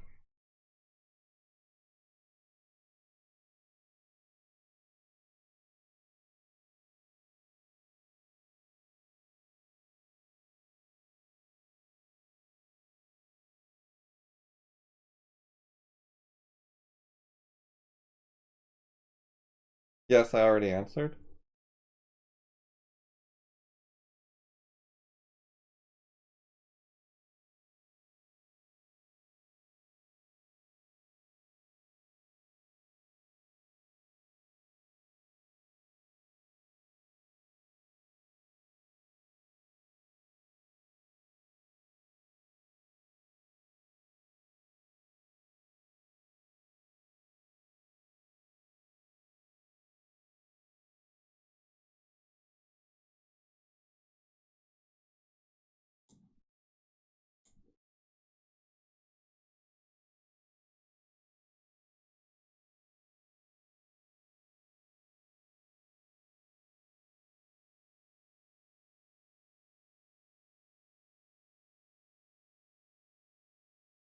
Well, it's an impasse if it gets stuck in some way. Like, she hasn't argued her case. This is just an idea about a problem. An impasse is a reason the discussion is actually getting stuck.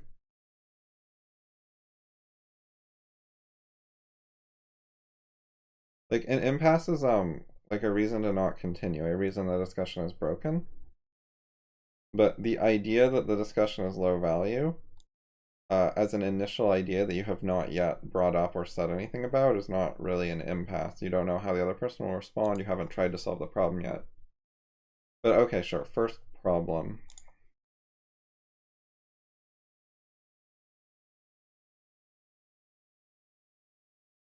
There's some sort of an error. Errors are things you can improve. If you're having a discussion you shouldn't be having, if you're having a low value discussion, that would be an error. It would have been better if you'd known in advance, if you'd been cleverer and realized that this would be a low value discussion and found a way to have a higher value discussion or have a different discussion or something instead. So there's always error. Doesn't understand what error is. Like, missed opportunities are errors. Anything that could be better, there's an error there.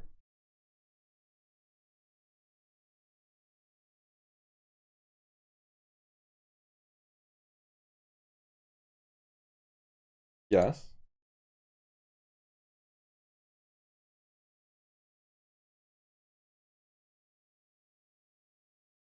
It's not a chain yet, right. So this is like accepting the first problem as an impasse. Or it's moving to the meta level. So you're now having a level 2 discussion.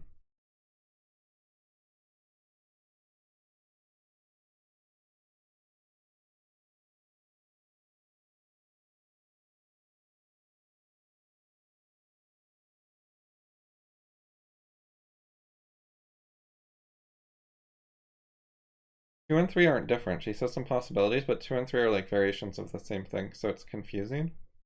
Like one and two are alternatives, agree versus disagree, but then two and three are similar, so it's confusing. This kind of low quality writing wastes people's time. It makes it harder to have discussions.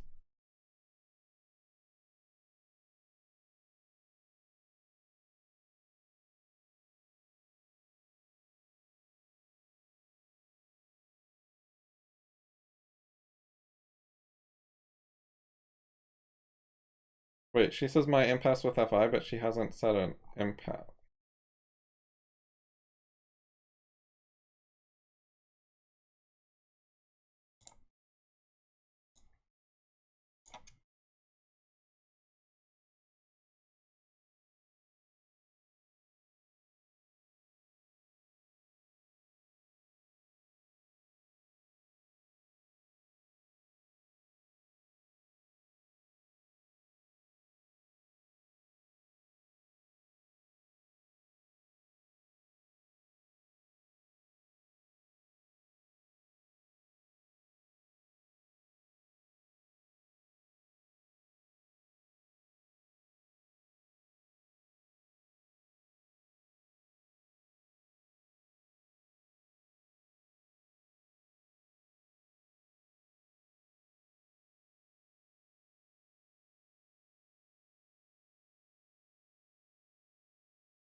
She wrote some long thing on Discord, and I told her to do this on FI or curi.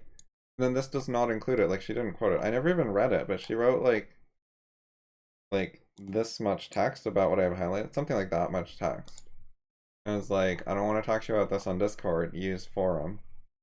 And then she apparently has just decided to never repeat that. That's odd. Anyways, what was I doing?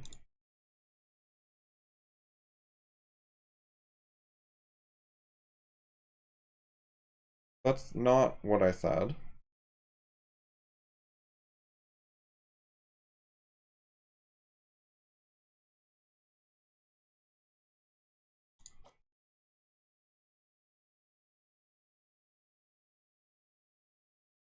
Right, but you didn't argue and you didn't impasse chain.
Alright, let's see if we got a reply. Nope.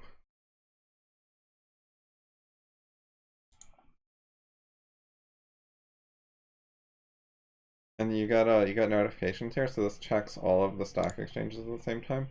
I did get a reply here, by the way. This guy just dumped like 20 sources that all appear to be irrelevant. And then I said, like, which are relevant to what? Does any actually answer the question? And he said, could you number the boxes? But he doesn't actually want to point out how any of his sources are relevant to anything. He doesn't want to think about it.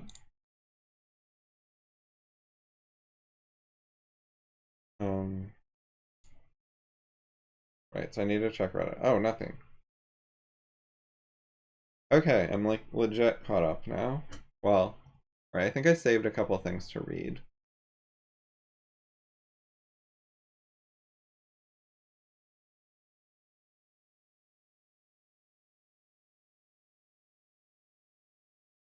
Somewhere. Here we go. The Cambridge Declaration on Consciousness. Okay, so it's reasonably short.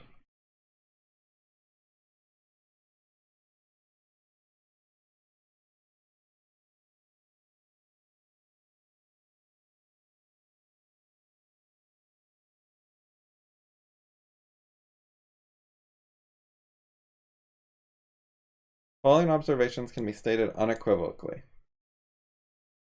The field of consciousness research is rapidly evolving. I mean, I have some doubts about how much rapid progress they're making, but okay, sure.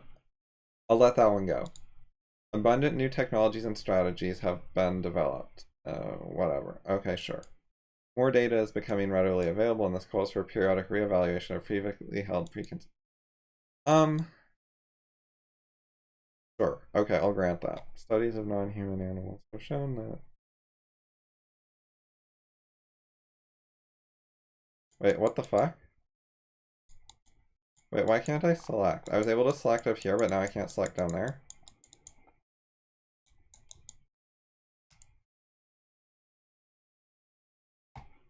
Well, let me select in preview? No. Okay. Save. Desktop, save. Fine reader.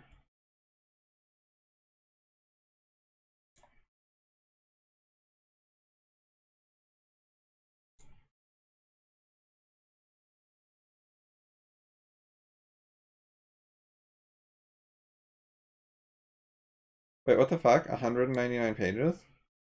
I thought it was 2 pages. Wait. Oh, I dragged it into the existing book. I see. Don't save.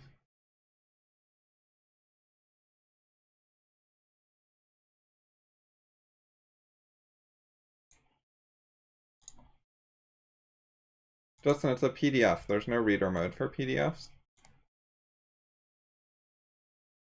It's okay, I'm just gonna OCR it.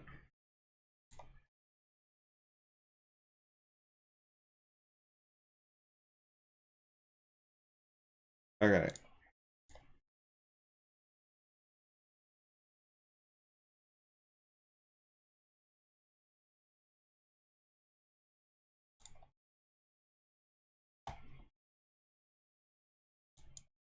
Wait, what the fuck? Now I can't select? I just OCR'd it. Didn't I? I'm super confused. But oh, it totally OCR'd in that the text is all there, but it's not properly selectable.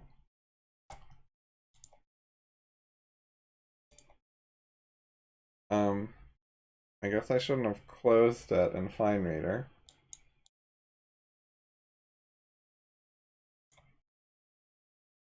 Just import it again.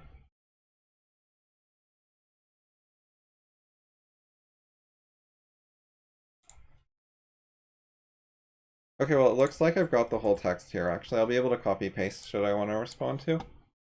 Okay, so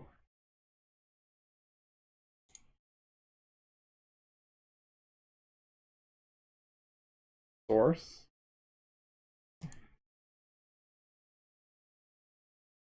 I don't want a PDF preview thing, I just want the link. And then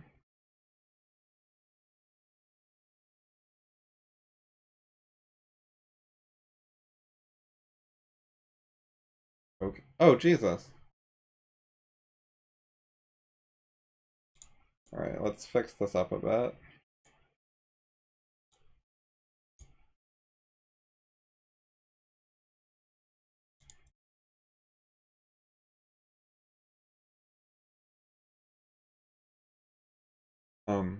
Text. Unwrap? Yeah, there we go.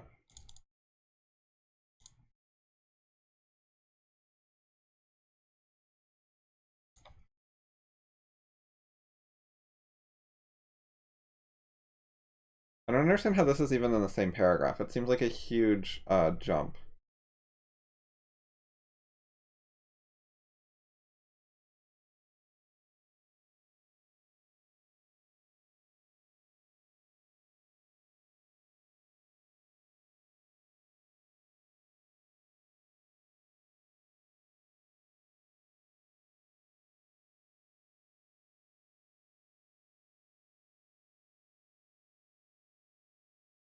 No?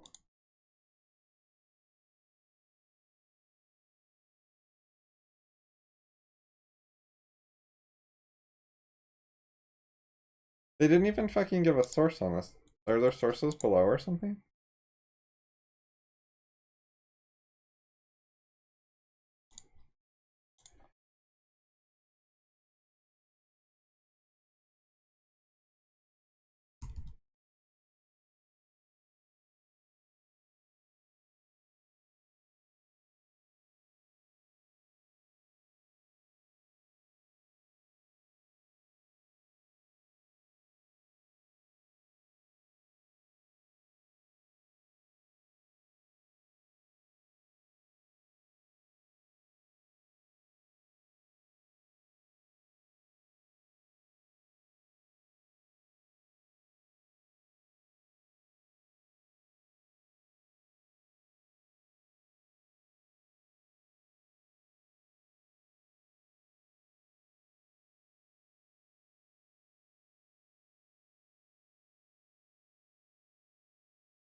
Alright, so this is utter crap so far.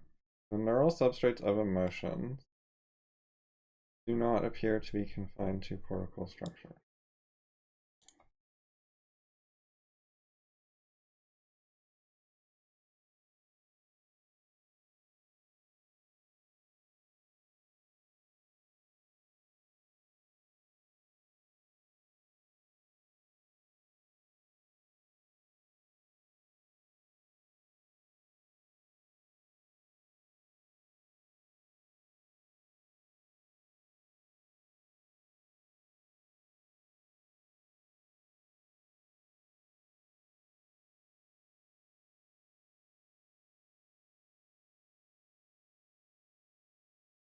Ah! They switched to behaviors.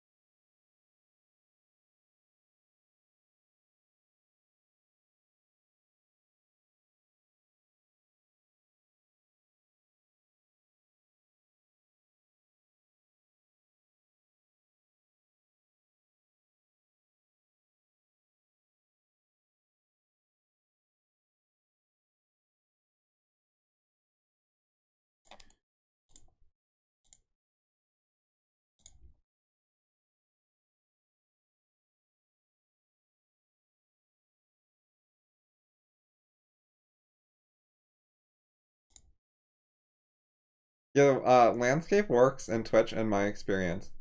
But note that the Twitch app has an actual landscape button. Like, so rather than just turning your phone landscape, which I think should work, you can actually hit a button that switches between them. They have that in the UI.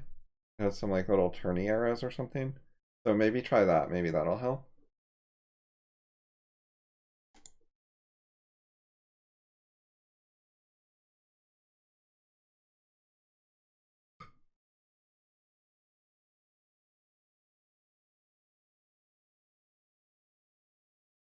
It generates feeling states.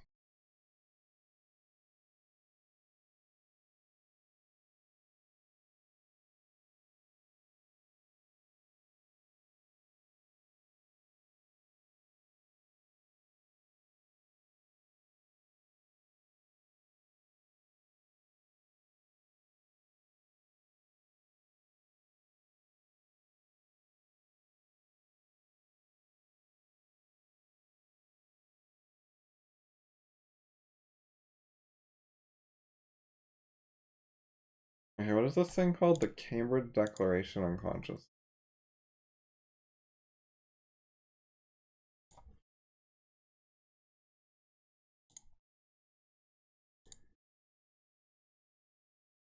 I'm just gonna blog this one. Because it's a fucking Cambridge Declaration and they're retarded and whatever. Like it says it's not just random idiots on Reddit, it's a bunch of prestigious neuroscientists being retarded, so I don't want to bury it with the rest of the stuff in the discussion tree thread.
Oh, you can copy. I mean, it's a little broken, but you can copy paste, but it doesn't select right.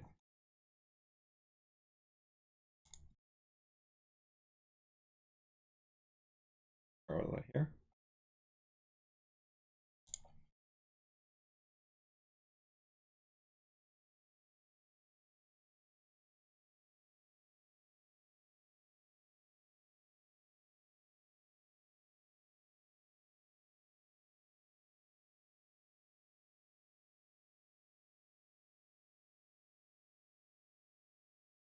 I wonder if it's the same in other before I complain about this, I better check Chrome.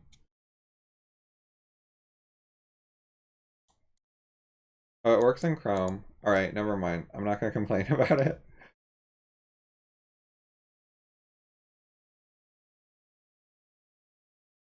It probably works in Adobe Reader. It's just broken in Safari and Preview.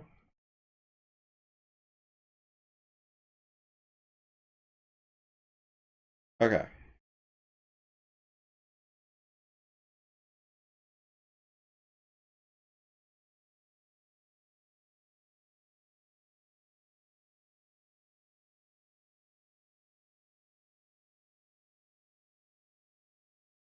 Alright, that should do it.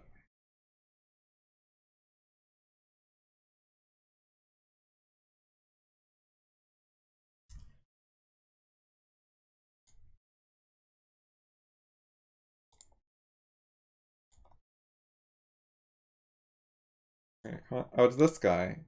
This is one of the most trolly guys.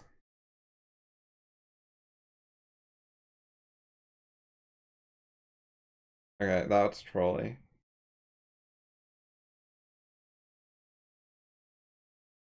Yep, that's trolly. Alright, what's going on here?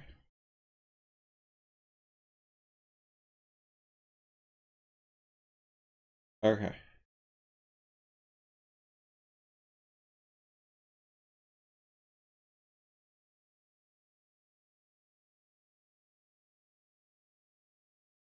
No, this guy doesn't understand hardware independence of computation.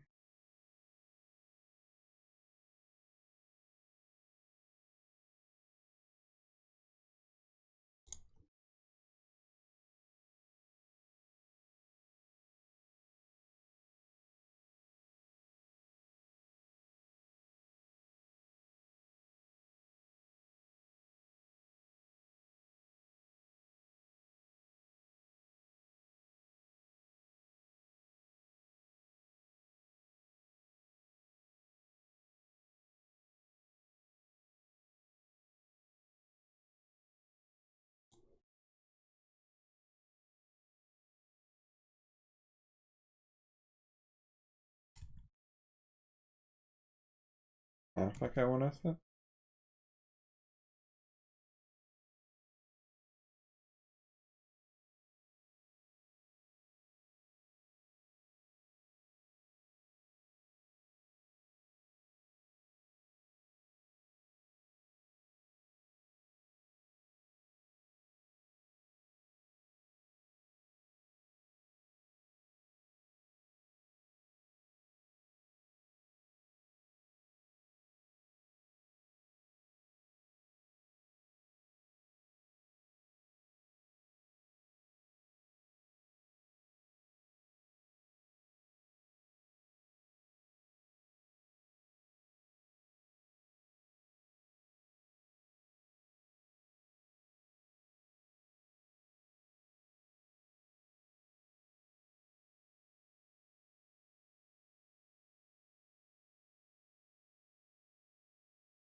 No response on bioinformatics yet, and no response from that bridge burner guy who said he'd read some Norvig. Oh, I just got a response somewhere. Not here.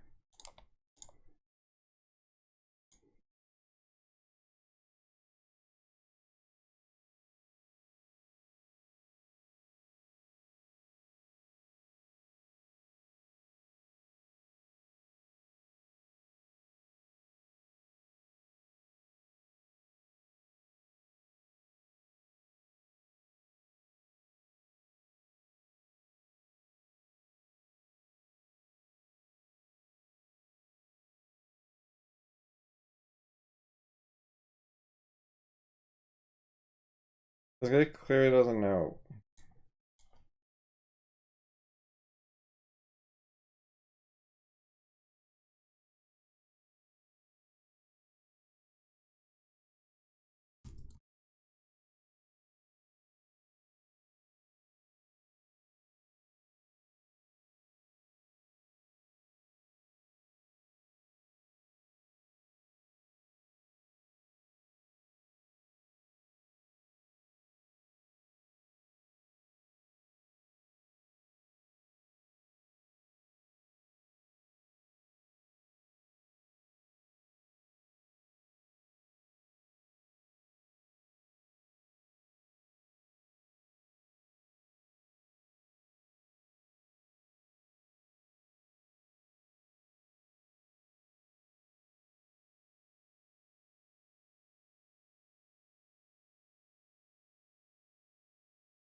Okay, so I did the Cambridge Declaration. That's posted, right?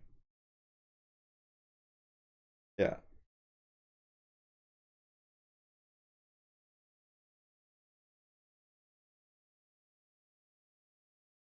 Oh, next sentence is ambiguous. I'm gonna fix that.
Okay, fix.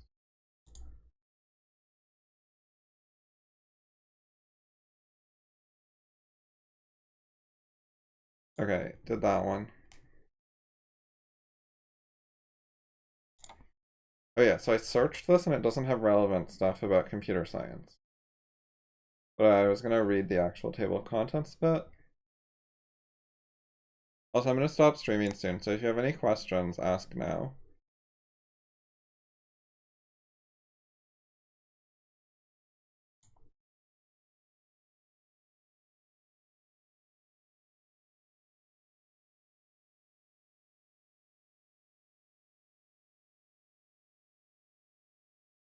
Someone mentioned the other minds thing to me elsewhere. I'll read a paragraph of it or something. Is consciousness binary? Alright, I'll click on that one.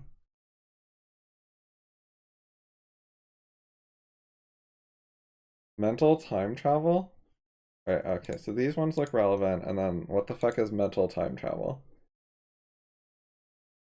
Oh, thinking about past and future. That's not fucking time travel. Their terminology is so bad. These people are idiots.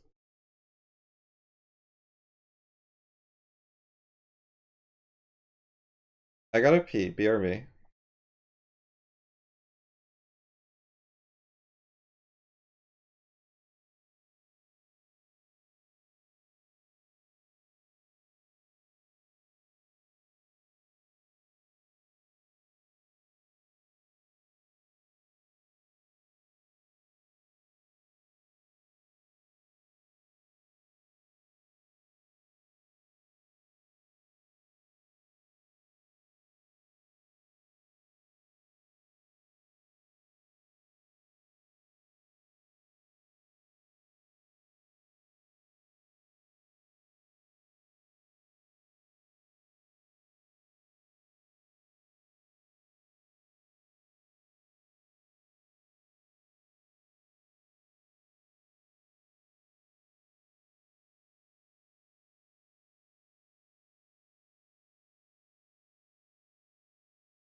Yesterday I got linked to dog telepathy, and it was a fucking like scientist guy, supposedly, who did actual research on dog telepathy, where they had people come home in like taxis so the dog wouldn't hear the sound of the regular car that they normally drive.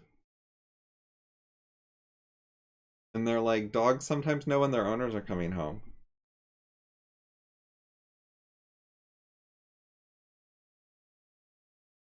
And they said, well, we ruled everything else out, so it has to be telepathy. Anyways, and now today I read mental time travel from animals like dogs.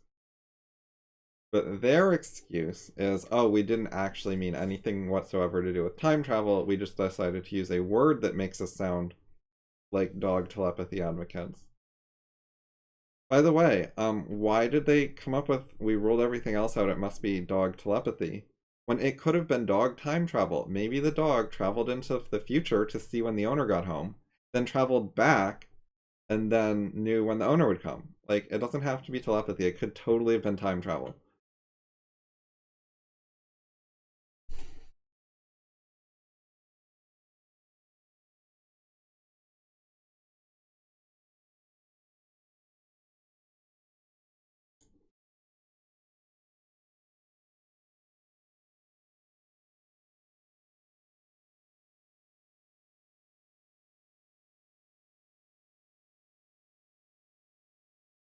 You know how to create a GPS satellite.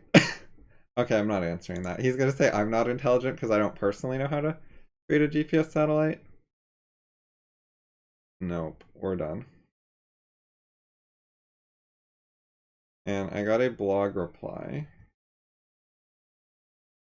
I'll just find it this way. Recent comments, potential debate topic. Oh, it's here.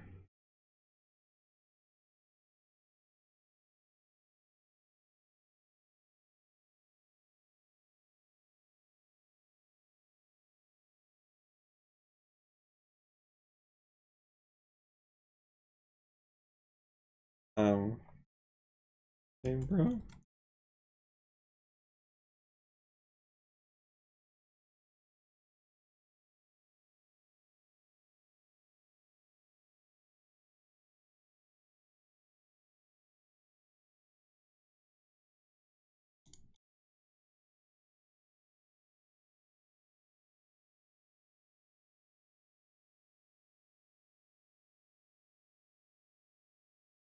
Oh, dude, I read today in the Overwatch subreddit, someone got called transphobic because they were like, okay, dude, to someone who was trolling them, who was apparently like a woman or a trans woman or something.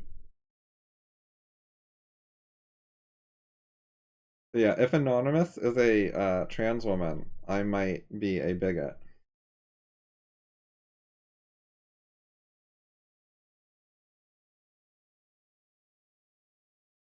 Like a popular Overwatch streamer who's fucking Korean and there's a big language barrier, and he did absolutely nothing wrong, and this bitch was sending her like legions of Twitter followers to um contact his like Overwatch team, and they got him fucking banned on Twitch.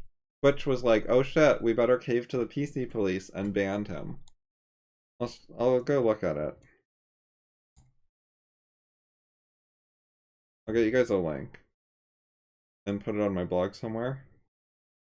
Yeah, it was right here today, wasn't it? I saw it this morning on my phone. Did they take... Oh, wait, OGE. Wasn't I searching for OGE? OGE not found? What the fuck? OGE has been banned from Twitch. Banned shows up. OGE doesn't... I don't understand. It's OG... I have the right letters. Anyway, here you go. I'll go put this in deplatforming. So, curi...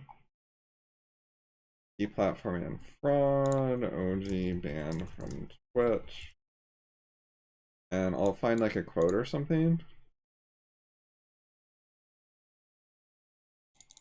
Here we go. A womega lol. So I guess woman plus omega lol. Anyways. Yes, a streamer accused him of being transphobic because he said, quote, okay, dude.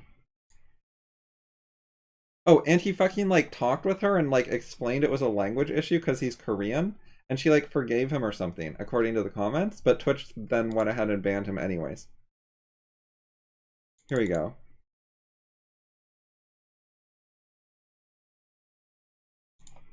Oh, she deleted her own VOD before lying about what happened.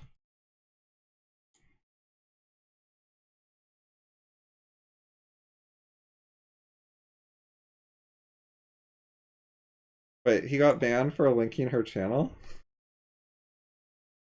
I don't know.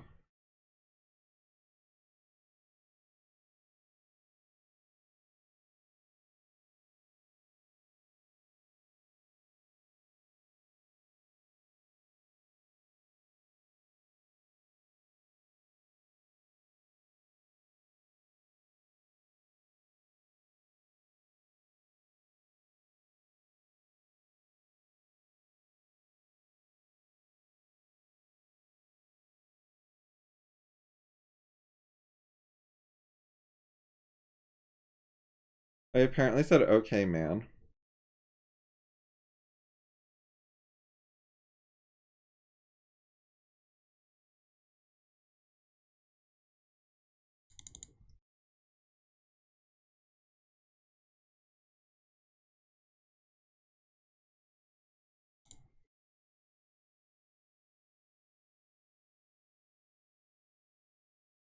Okay, so the particular SJW shit is really bad and dangerous, but we've faced worse things before, such as Hitler and Stalin, so...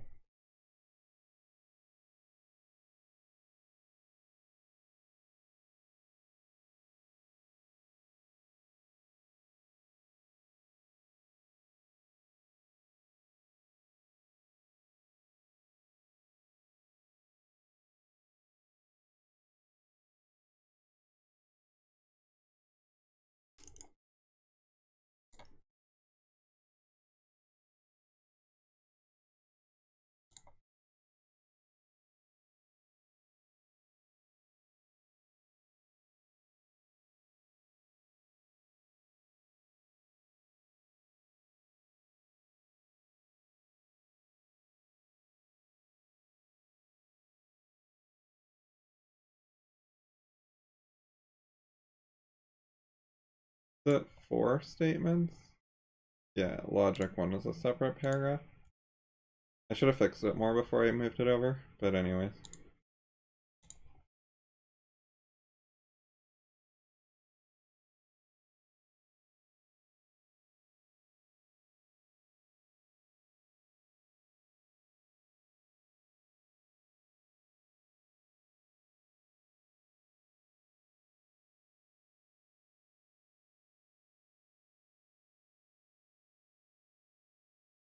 Okay, whatever. Good enough.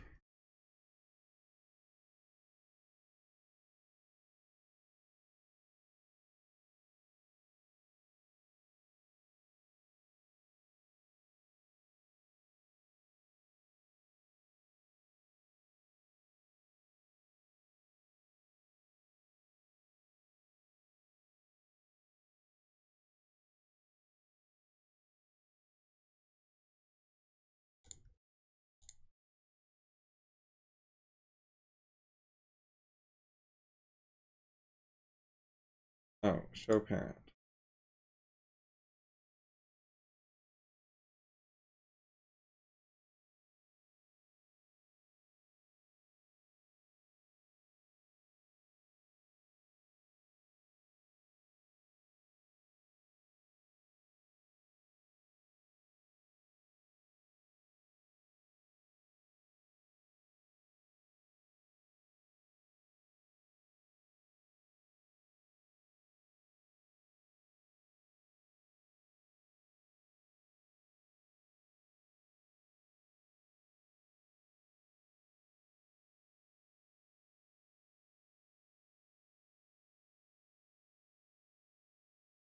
Okay, and then comments.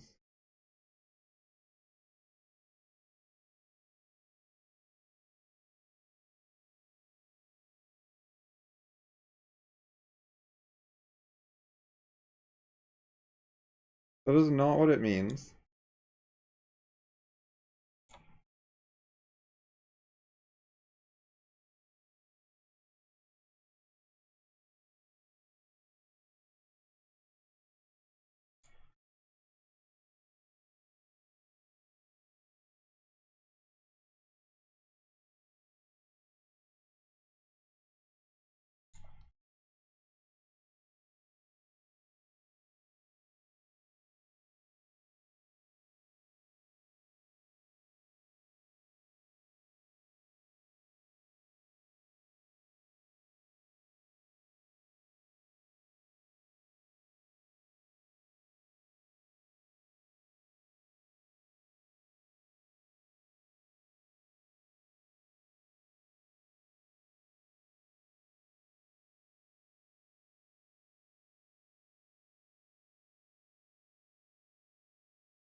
Okay, where was I? I was doing something.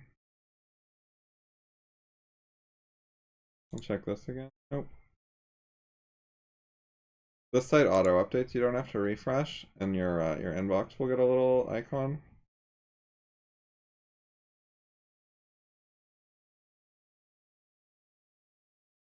Oh yeah, I was reading this.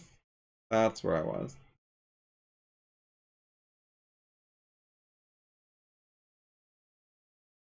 Okay, the problem of other minds.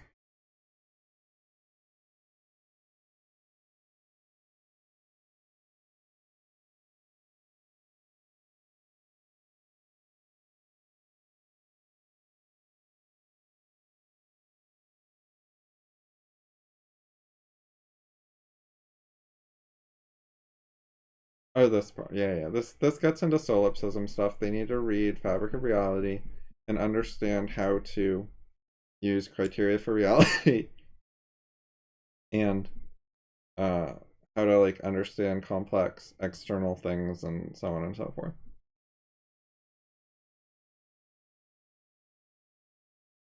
The issue is humans do complex behavior, which there's no good explanation of it other than they have a conscious, general, intelligent mind similar to my own. However, animals don't do that. They only do simple behaviors explainable as being like a Roomba.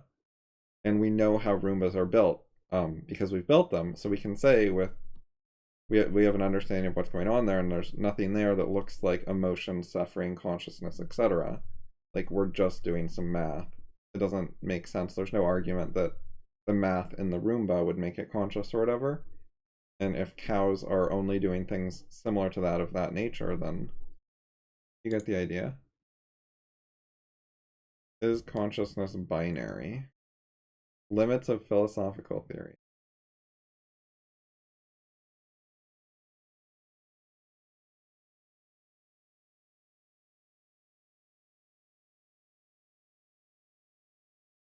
Okay, so this is typical with academic stuff. They're like, this is a question. Authors have come to opinions, but they're not trying to find the truth. They're just like, Dennett said this, Lycan said this, Searle said this, Vellman said this.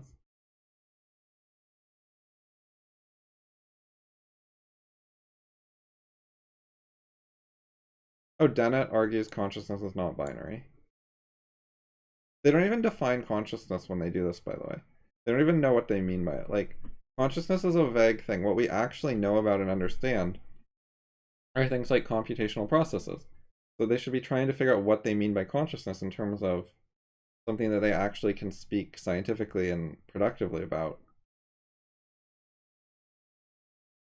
I mean, if you just think consciousness is like sort of the experience that some people have, it's then you should find a way to deal with animal rights without bringing that into it.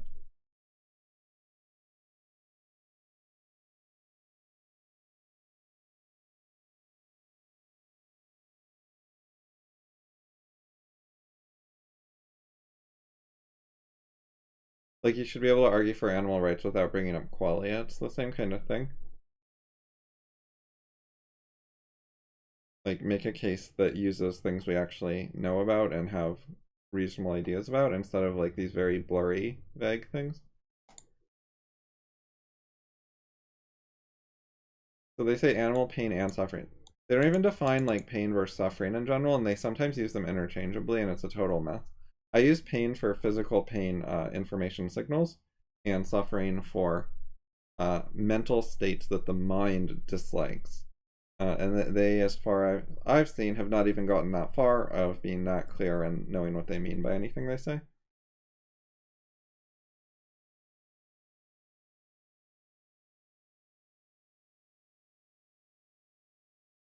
Where was I? Here we go.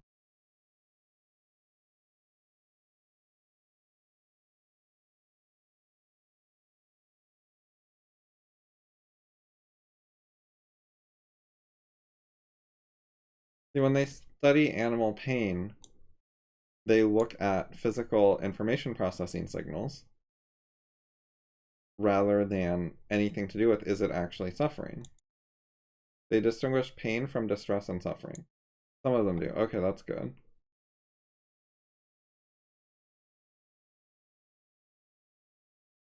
But there's how do you know about animal distress? That takes like complicated philosophy.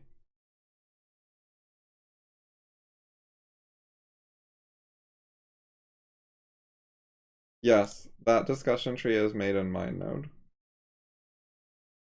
Nick Luck, you should post to FI or Curi more. You apparently have discussions elsewhere, but you don't often engage with FI. Discussions you have elsewhere are a perfectly good thing to bring up at FI, like share them and ask questions about them, but you should engage somehow.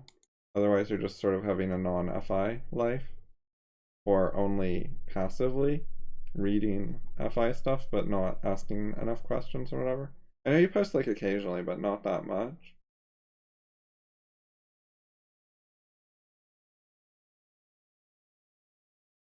I know you're N.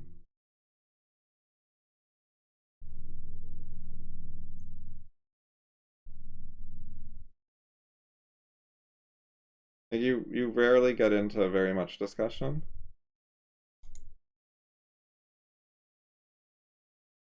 I don't know what that face means.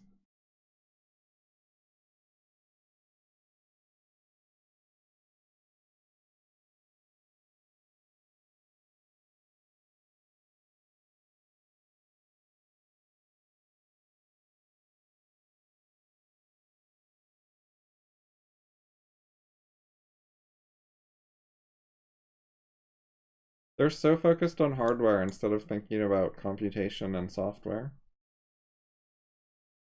And that the same hardware inputs can be processed very differently by different software.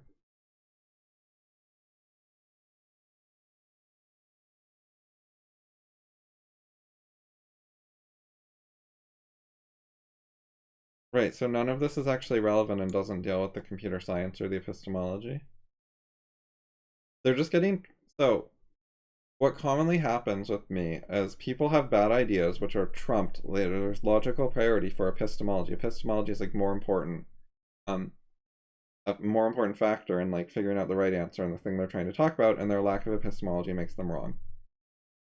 Common issue. Here, it's not just epistemology, it's computer science. Their lack of computer science makes them wrong, incompetent, etc. They're not addressing the issues. In addition to their lack of epistemology, which is also crucially relevant here. So it's not just an epistemology thing. I'm used to this issue with epistemology, but I keep trying to talk to people. I've focused in my animal rights discussions on the computer science issues, not the epistemology issues. I've largely avoided talking about critical rationalism, etc., to talk about artificial general intelligence, hardware, software, Turing, etc. And it hasn't gone any better. No one has a clue. The alleged experts don't have a clue and don't address the issues. Like this whole fucking page on animal consciousness has fucking nothing to say about computer science. You can just do search terms and you'll see.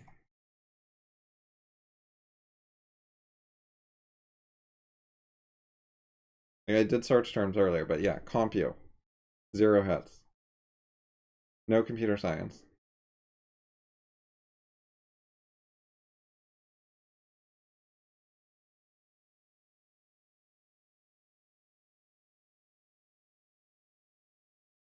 They're a bunch of like biologists or something who just don't know computer science and don't realize they need to.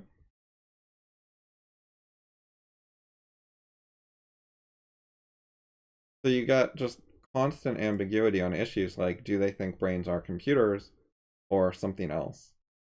I got some answers to that shit on Reddit. Like people are like, well, property dualism. Where you just say that consciousness is a physical trait of matter just like mass. Which is just fucking making up magical thinking. Like you could just as well say that God is a property of matter. How is it better than that? Anyways, so the point of the property dualism thing was to claim that consciousness is non-computational and that to deny strong AI, to deny that we're ever going to be able to program general intelligence like a human on a silicon computer.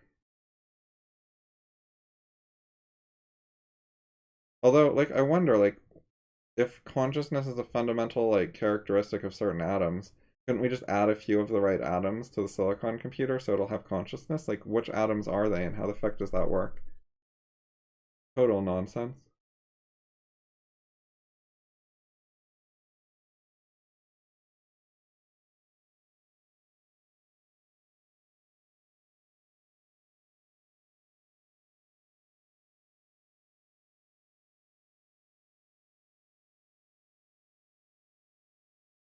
Yeah, they just don't know anything. I'm done.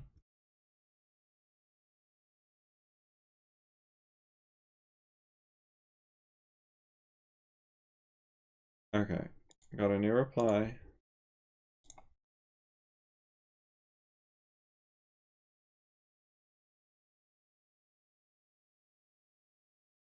Okay, this guy does not know computer science.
What? Where'd my thing go? Now it appears. Why wasn't it showing? And now it's there. What the fuck?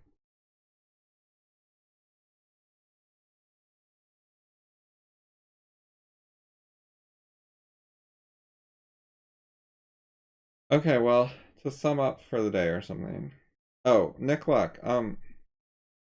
Right, you should find some FI materials you want to learn, like something from the reading list or some of my articles, and then post questions about them or commentary or discussion or something, and step by step go through and try to learn things. And you have not been doing that, and most people haven't, but they all should. That's a common opinion I have. You're just not doing very much to ever learn FI philosophy very well. Like, I don't know how much you read on your own or watch or whatever, but that's not enough if you're not writing things about it. You're not going to learn it that well. Which I've said over and over, and people just don't respond and then don't do it. So, I don't know.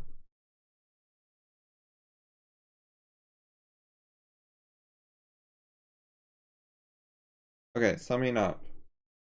Right, the animal rights people, and not just them, but like the scientific researchers looking at pain receptors and whatever in animals, or looking at crow behaviors or whatever. They don't seem to know computer science. Some of them do, but just don't talk about it. Oh no, but none of them seem to argue with some of the core issues about our mind's computational and put together like a whole opinion, like a whole position. Because you can find people who argue about whether minds are computational or not. Um, but then that whole like debate is just separated from the animal rights stuff. They're not doing like a multidisciplinary thing where they actually put together. We have to a coherent position with positions on all the issues. Like minds are not computational, and this has the such and such consequences for animal rights. And here's what minds are instead, and here's why that's scientific, and so on. And there's just no reasonable positions like that. There's some people who debate some computer sciencey issues, and then separately there's people who like study animal nerves, but the two issues are not really getting combined together. So basically everything the nerve people are saying is irrelevant for lack of computer science. And then a lot of the computer science debates aren't very good. Like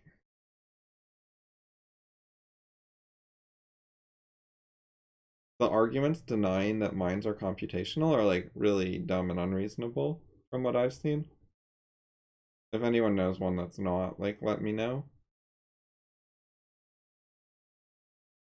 But then if you accept the result that minds are computational, that brains are computers and minds are software running on those computers, and that there's no like special magic property dualism property of certain atoms like carbon or whatever. if you accept strong AI, etc., then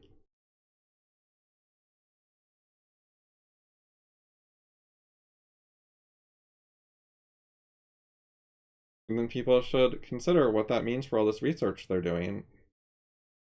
But people don't seem to be making the connection.